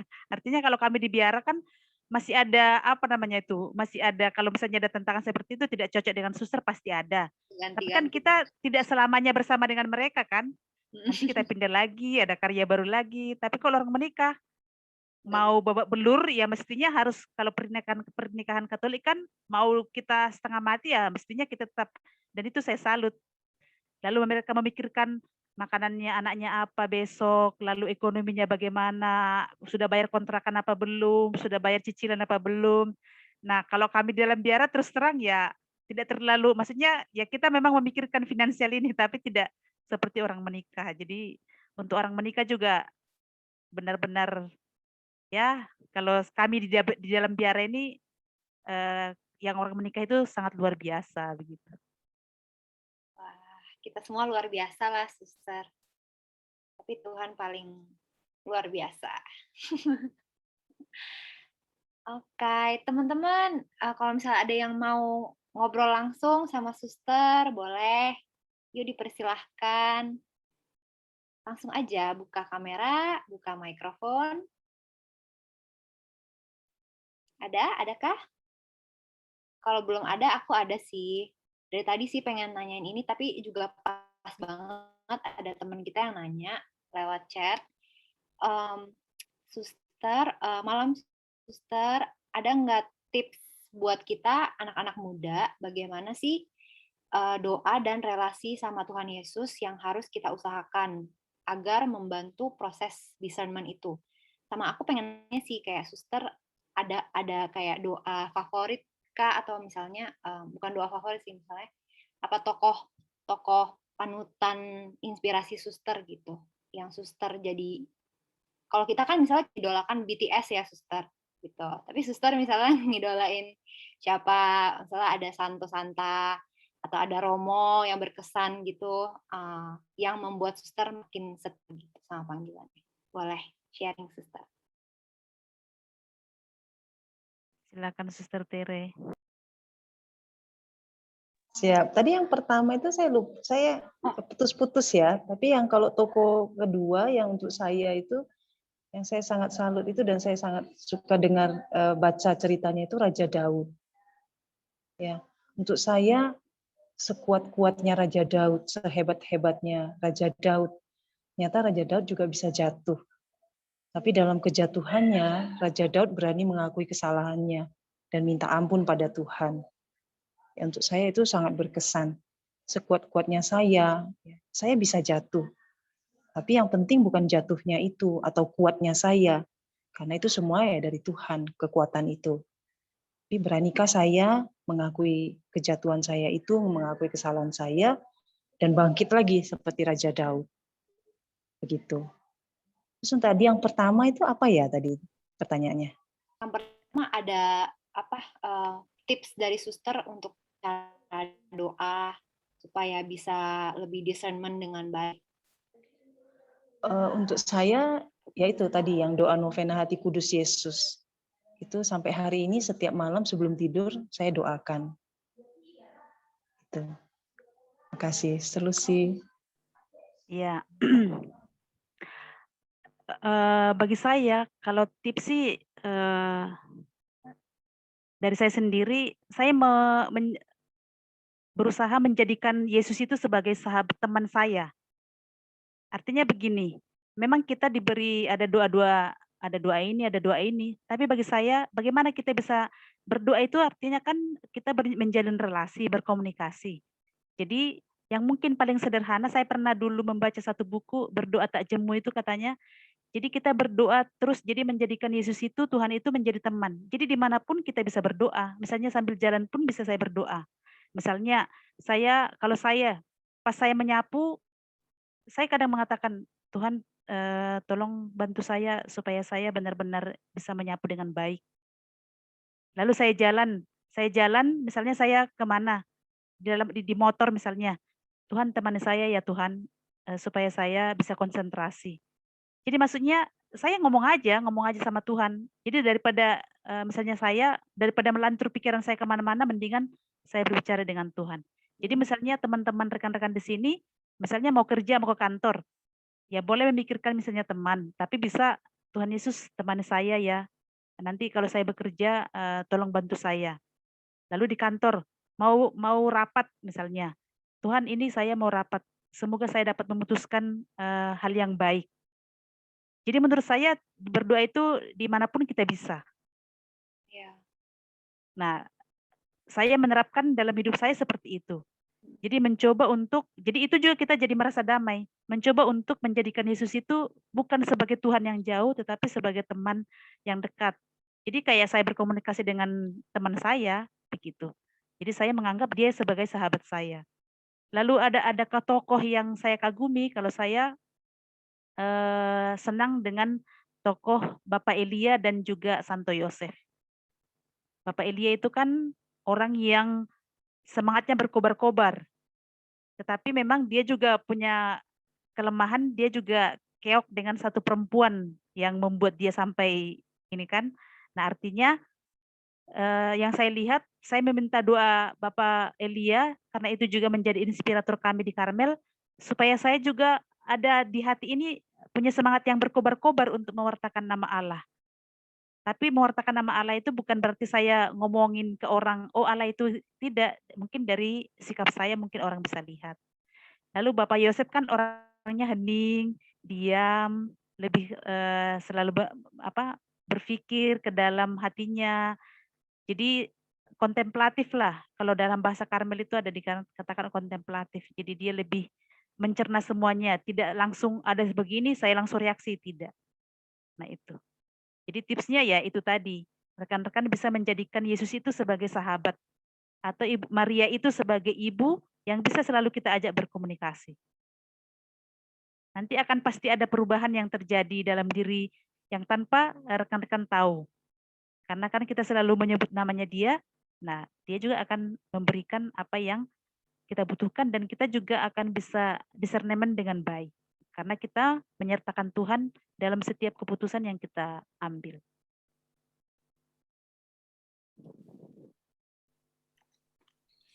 Begitu Oke, Pak Bon, Hmm. siapa? Mega. Iya. Jadi lebih kan jadiin sahabat ya, Suster. Ya betul. Yang aku nangkep sih, jadi kalau ya dalam situasi apapun langsung ngomong gitu. Jadi ya kan kayak teman dekat. Jadi maksudnya involve ya berarti dalam apapun lah yang kita lagi jalani gitu. Jadi nggak lupa ada Tuhan. Ya, itu betul. Diceritakan aja, misalnya putus pacar juga, Tuhan, saya kok putus pacar ya? Atau Tuhan, saya kok tertarik dengan ini ya? Waduh, berat tuh. Karena kan misalnya pengalaman, karena kita juga pasti sebagai perempuan normal, kita juga pasti tertarik dengan lawan jenis. Ya kita, kalau saya ya saya omong aja, Tuhan saya kok tertarik dengan orang ini, misalnya Romo yang saya kagumi, saya tertarik dengan Romo ini Tuhan. Supaya saya juga menjaga hati saya, maksudnya supaya ketertarikan itu bukan menjerumuskan saya, tetapi lebih kepada, oh iya kagum dengan dia, bisa saya belajar dari dia gitu. Nah teman-teman rekan di sini juga kan bisa, Tuhan saya kok tertarik dengan dia, semoga dia menjadi jodoh saya ya Tuhan, kan nggak apa-apa, siapa yang larang kita berbicara sama Tuhan dengan begitu. Mana tahu Tuhan langsung tunjukkan, toh yang mungkin yang di sini, yang rekan-rekan di sini setelah membuka video nanti kan terlihat semuanya, lalu ada yang naksir, misalnya ada di sini saya lihat namanya George ya. Ada lihat yang cantik, aduh Tuhan saya kok itu kok menarik sekali. Tolong jodohkan saya dengan dia dong Tuhan. Nah, mana tahu Tuhan dengarkan kan? Gitu. Kalau Nggak setiap hari boleh, diminta Suster. mungkin. Udah tunangan nggak boleh, Suster. Oh, sudah tunangan ya? Oh iya, sorry. Tanpa ada yang buka video aja saya udah naksir, Suster. Nah. Itu. Jadi maksudnya jangan dibuat Tuhan itu terlalu jauh. Tuhan Yesus itu sangat dekat dengan kita. Yang penting kita jadikan dia sahabat. Yes. Thank you, Suster.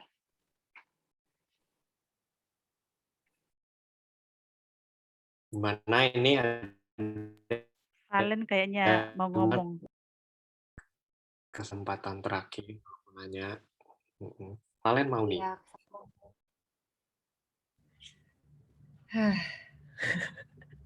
Keren banget nih ceritanya suster-suster. Jadi dapat gambaran lah ya antara kita, soalnya dari kemarin itu ngomonginnya soal discernment terus nih suster, antara menikah, pilihannya cuma 2 kan, soalnya antara menikah atau selibat gitu. Ada 3 loh Valen. Ada 3 ya, sama menikah, selibat, dan tidak menikah dan tidak selibat. Kan ada juga di kitab suci itu. Jadi tidak. Itu ngapain sus? Jadi awam ya? Ya jomblo seumur hidup, tapi ya jadi awam gitu.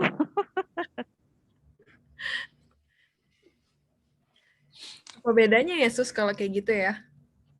Ya kan ada orang-orang yang tidak menikah dan tidak jadi suster. Kalau di luar negeri kan banyak. Tidak jadi suster, tidak menikah juga. Jadi mereka jadi kerja di LSM. Jadi bekerja di kemanusiaan gitu. Ada Sus, tapi banyak. kayak mungkin nggak sih Sus, nanti kayak kita tuh menjadikan pilihan membiara ini kayak ya udah pilihan akhir aja, udah deh nggak tahu mau kemana, biar jadi biarawan atau biarawati aja gitu, karena udah saking putus asanya gitu, kayak nggak tahu pilihannya. Itu mungkin nggak Sus kayak gitu? Tergantung Tuhan memproses. Kalau memang Tuhan membuat itu jalan untuk masuk biara, bisa saja. Tapi kalau hanya pelarian, aduh kamu 1 minggu saja tidak tahan nanti di biara. Kalau itu hanya pelarian loh ya. Iya benar juga. Jadi proses discernment itu sebenarnya kalau kami dulu diajari begini. Kita kan memang juga di Karmel itu selalu ada discernment. Jadi membuat yang baik dan yang buruk ditulis. Kalau saya jadi suster, yang baiknya apa, yang buruknya apa. Lalu kalau saya mau jadi menikah dengan si A, baiknya bagaimana, buruknya bagaimana. Kalau saya tidak menikah dan tidak jadi suster, baiknya yang mana. Dilihat yang paling banyak itu yang dari ketiga ini, yang paling banyak yang baik itu yang mana? Nah itu tentunya dengan juga berdoa ya, bukan langsung saja buat begitu, tidak. Kita berdoa seperti yang dikatakan pengalaman Sister Terry tadi, ada novena dulu, lalu kita membuat itu supaya kita jelas tahu, jadi tidak mikir-mikir. Jadi kita tuliskan, kami dulu diajari begitu, dituliskan semuanya pilihan-pilihan itu, kebaikan yang mana, yang buruk yang apa, lalu dilihat mana yang paling banyak baik, nah itu mungkin Tuhan ingin itu gitu caranya. Bisa. Itu bisa jadi tips ya, tips tambahan ya Sus ya. Ya. Kalau bingung. Ya betul, sama kayak kalau misalnya nanti rekan-rekan mau bekerja ada tawaran ini dan ini, dilihat aja kalau saya kerja di sini yang baik apa-apa saja ditulis, lalu Ya. yang buruk apa, lalu ini juga yang baik apa, mana yang terbaik, mana yang banyak yang baiknya, nah mungkin di situ yang pas gitu. Oke deh. Sus, mengingat waktunya, wah nggak berasa sih ini Sus udah 21.40. Seru banget sharingnya. Tadi lihat jam, wah udah 9:30 aja gitu. Kirain udah jam 9.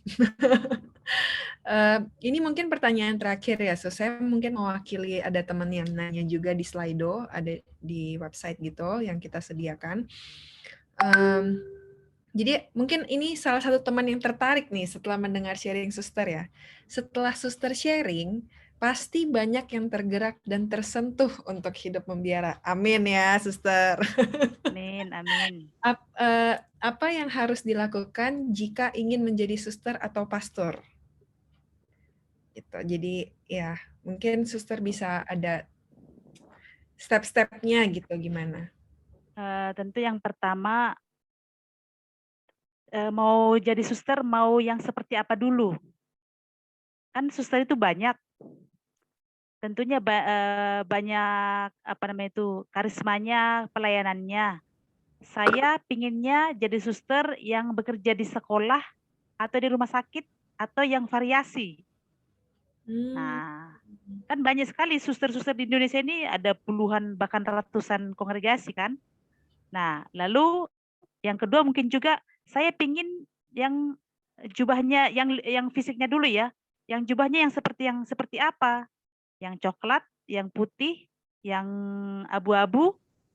Nah, lalu kalau sudah tahu, kalau memang itu tidak tahu sama sekali, pergi mungkin ke Romo Paroki dulu atau di website kan banyak biara-biara, dilihat, dibaca riwayatnya, semangatnya bagaimana.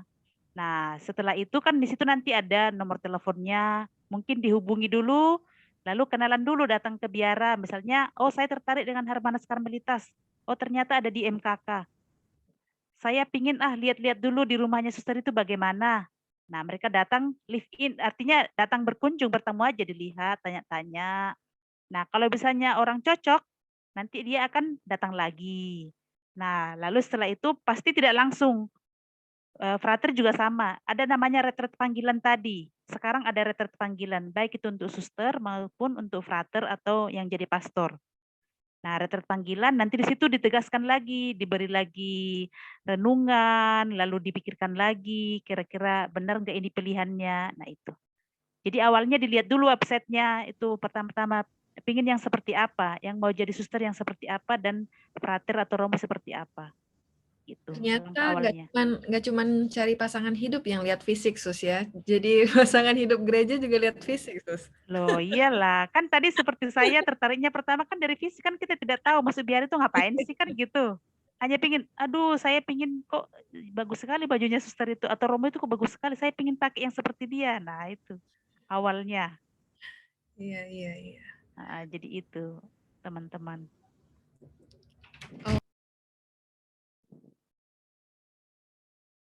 Suster Tere ada mau nambahin lagi? Iya, kalau saya bisa menambahkan, ini sesuai dengan pengalaman hidup saya sendiri ya. Jadi waktu itu memang saya discernment. Ya, bayangkan untuk sampai ke discernment itu saya lari ke sana kemari, cari kerjaan ke sana kemari untuk menghindari 7 tahun. Ya. Tapi setelah saya di biara, ketika saya sudah banyak merenung, ya, saya kira saya terlambat sih masuk biara. Kenapa harus tunggu sampai 7 tahun? Tapi ya seperti tadi kata solusi, itu cara Tuhan. Tuhan bisa pakai cara yang gimana pun yang Tuhan mau. Tapi yang satu hal yang saya mau katakan itu, jangan takut. Kalau memang rekan-rekan merasa ada panggilan, yang merasa ya sepertinya ini bukan tempat saya atau saya mau sesuatu yang lain, dicoba aja. Kan bisa ya live in ya suster ya, solusi. Live in dulu di biara, tinggallah di dalam biara itu seminggu atau 5 hari, 4 hari atau weekend, bisa. Jadi dari situ juga itu biasanya sangat membantu. Saya juga pertama-tama dulu diajak live in di Hermanas Karmelitas, itu 14 hari. Jadi ada 6 komunitas itu, 5 komunitas 10 hari, 2 hari di komunitas itu. Ya kadang-kadang di komunitas ini saya pengen pulang, ya saya rasa ini bukan panggilan saya, tapi di satu komunitas lain kok, oh iya ya ini. Jadi ganti-ganti terus gitu. Tapi ya ternyata itu kayak proses, satu proses yang akhirnya pada akhirnya setelah saya selesai live in, saya bisa mengatakan ke papi mami saya, kayaknya saya yakin saya mau masuk biara, gitu.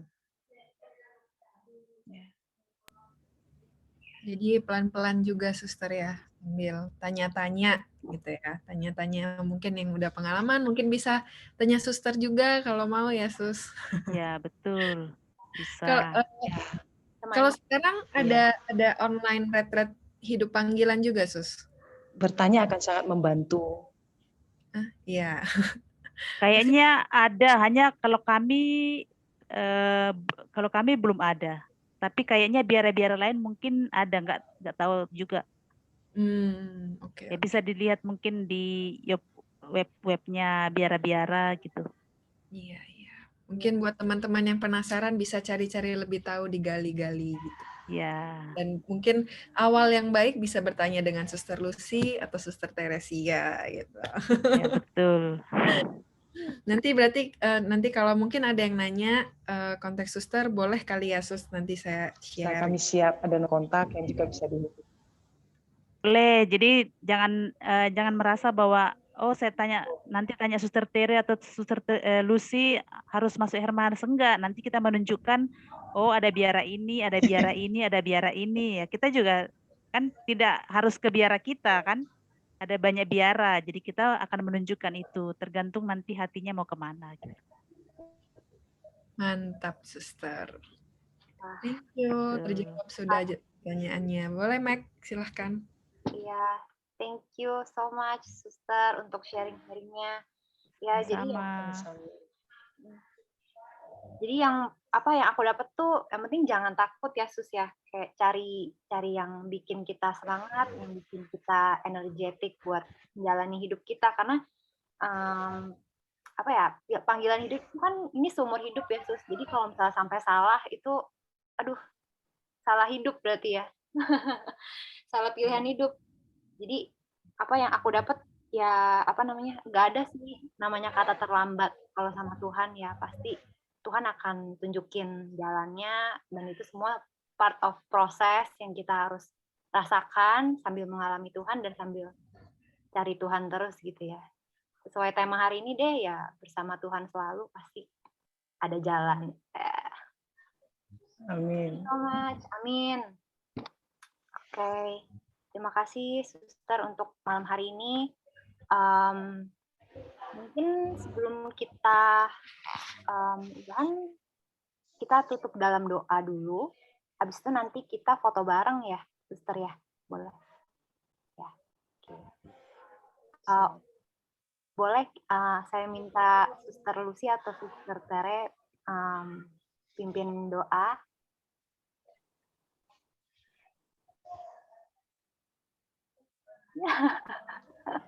Sweet, suster. Ya, oke deh. Mari kita berdoa ya rekan-rekan sekalian. Dalam nama Bapa dan Putra dan Roh Kudus. Amin. Allah Bapa yang Maha Baik, puji dan syukur kami haturkan kepadamu ya Bapa untuk kesempatan yang Kau berikan kepada kami pada malam hari ini untuk bersharing bersama tentang panggilan hidup kami masing-masing. Ya Tuhan, seperti yang Engkau katakan, apapun panggilan hidup itu adalah baik adanya. Tetapi kami Engkau minta untuk setia menjalaninya.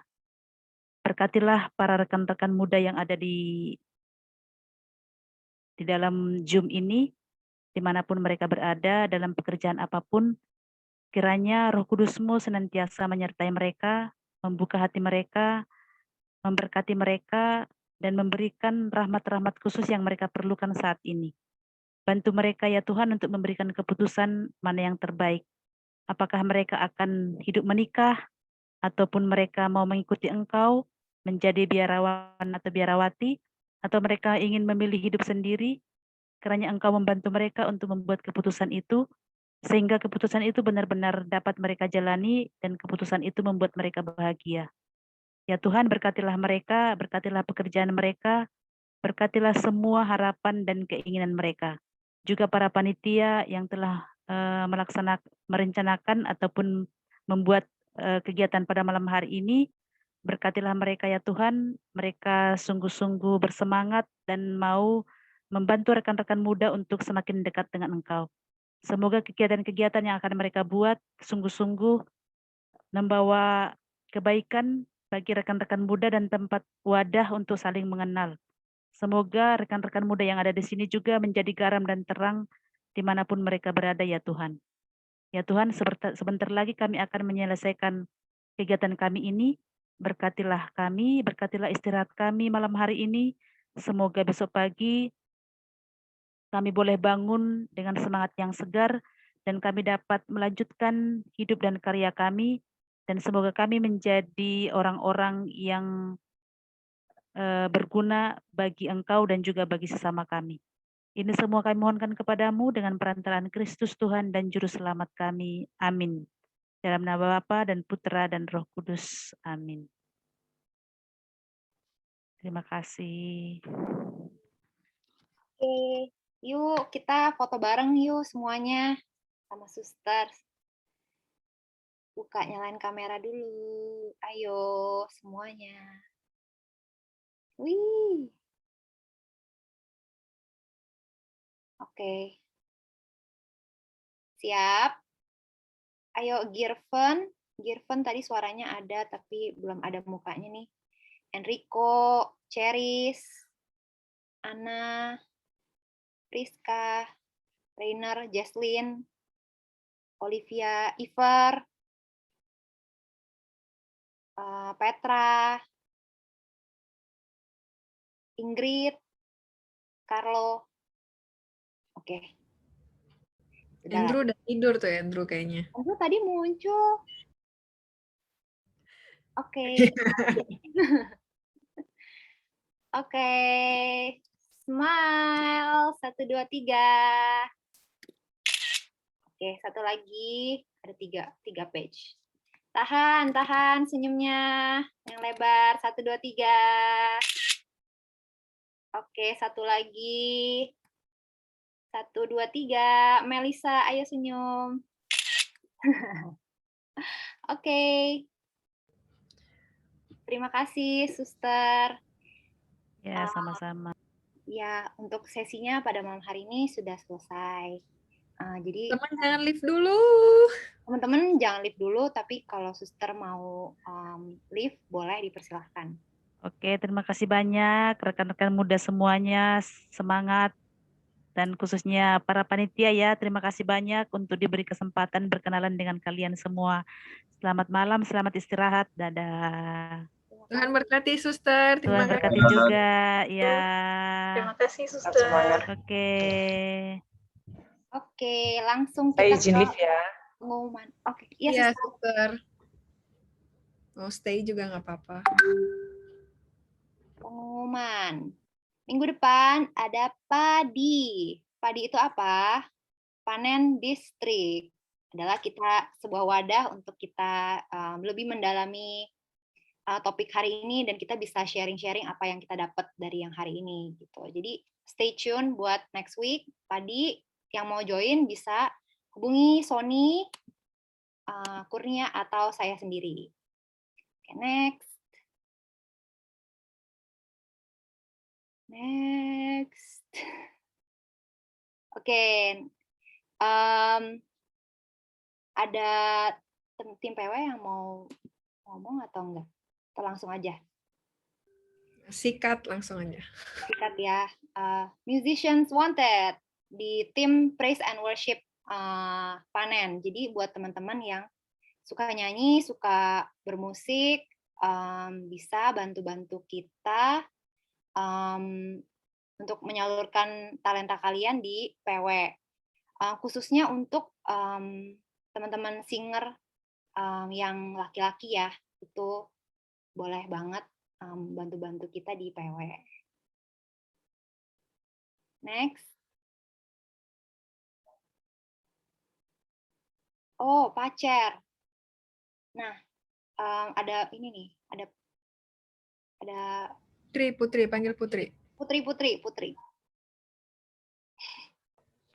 Hey guys, just a quick announcement aja. Kita panen biasa bikin acara panen cares tiap tahun. Itu adalah kayak acara charity kita, kayak baksos gitu. Tiap tahun acaranya beda-beda. Nah, tahun ini kita bakal adain pacar lagi. Bulannya sekitar masih bulan Desember, masih jauh. Tapi we are kindly opening untuk siapapun yang tergerak untuk bantu ya untuk bantu panen cares. Kalau misalnya ada yang mau kayak join in, kita bisa brainstorm sama-sama dan kayak for a small charity project yang nanti kira-kira akan dilangsungkan bulan September. Udah gitu aja sih. Kalau misalnya ada yang tertarik untuk bantu, yang lagi pengen kayak give back to society, to community, tapi nggak tahu mau ngapain, bisa kontak gue.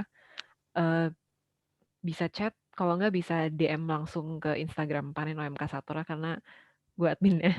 Oke. Thank you. Thank you, Put. Oke, lanjut. Pengumuman selanjutnya. Ya, kita juga membuka sebuah wadah untuk mendoakan teman-teman yang punya pergumulan, punya wujud, bisa submit doa-doa kalian ke Panen Prayer Box. Itu linknya di situ, case sensitive, jadi PPB-nya itu gede ya, Panen Prayer Box. Langsung bisa diakses di chat box juga. Pengumuman selanjutnya. Oke, kita juga mau welcome semua new joiners yang hari ini udah join Panen. Terima kasih banyak yang udah buka kamera juga, teman-teman baru. Very happy to have you in Panen. Dan kalau misalnya kalian lupa belum isi form pendaftarannya, boleh juga langsung klik di chat box. Udah ditulisin sama Denny. Terima kasih. Next. Oke, nah untuk ada sedikit persembahan kasih yang mungkin kalian mau salurkan, boleh banget bisa langsung ke BCA, rekeningnya di sini ditulis dengan berita PA Senin 21 Juni 2021 ya. Jadi persembahan kasih ini akan digunakan buat operasional panen, juga untuk membantu komunitas-komunitas atau kayak aksi sosial panen, program-program panen juga gitu. Terima kasih sebelumnya untuk yang sudah menyumbang. Oke, selanjutnya sudah ya. Oke, kita sudah sampai di penghujung acara. Terima kasih banyak teman-teman yang udah meluangkan waktunya. Sampai jumpa di minggu depan, Padi. Yang mau join, kontak gua. Oke. Thank you. Thank you, dadah. Thank you. Thank you semua. Mega, Yondi. Bye, thank you. Thank you.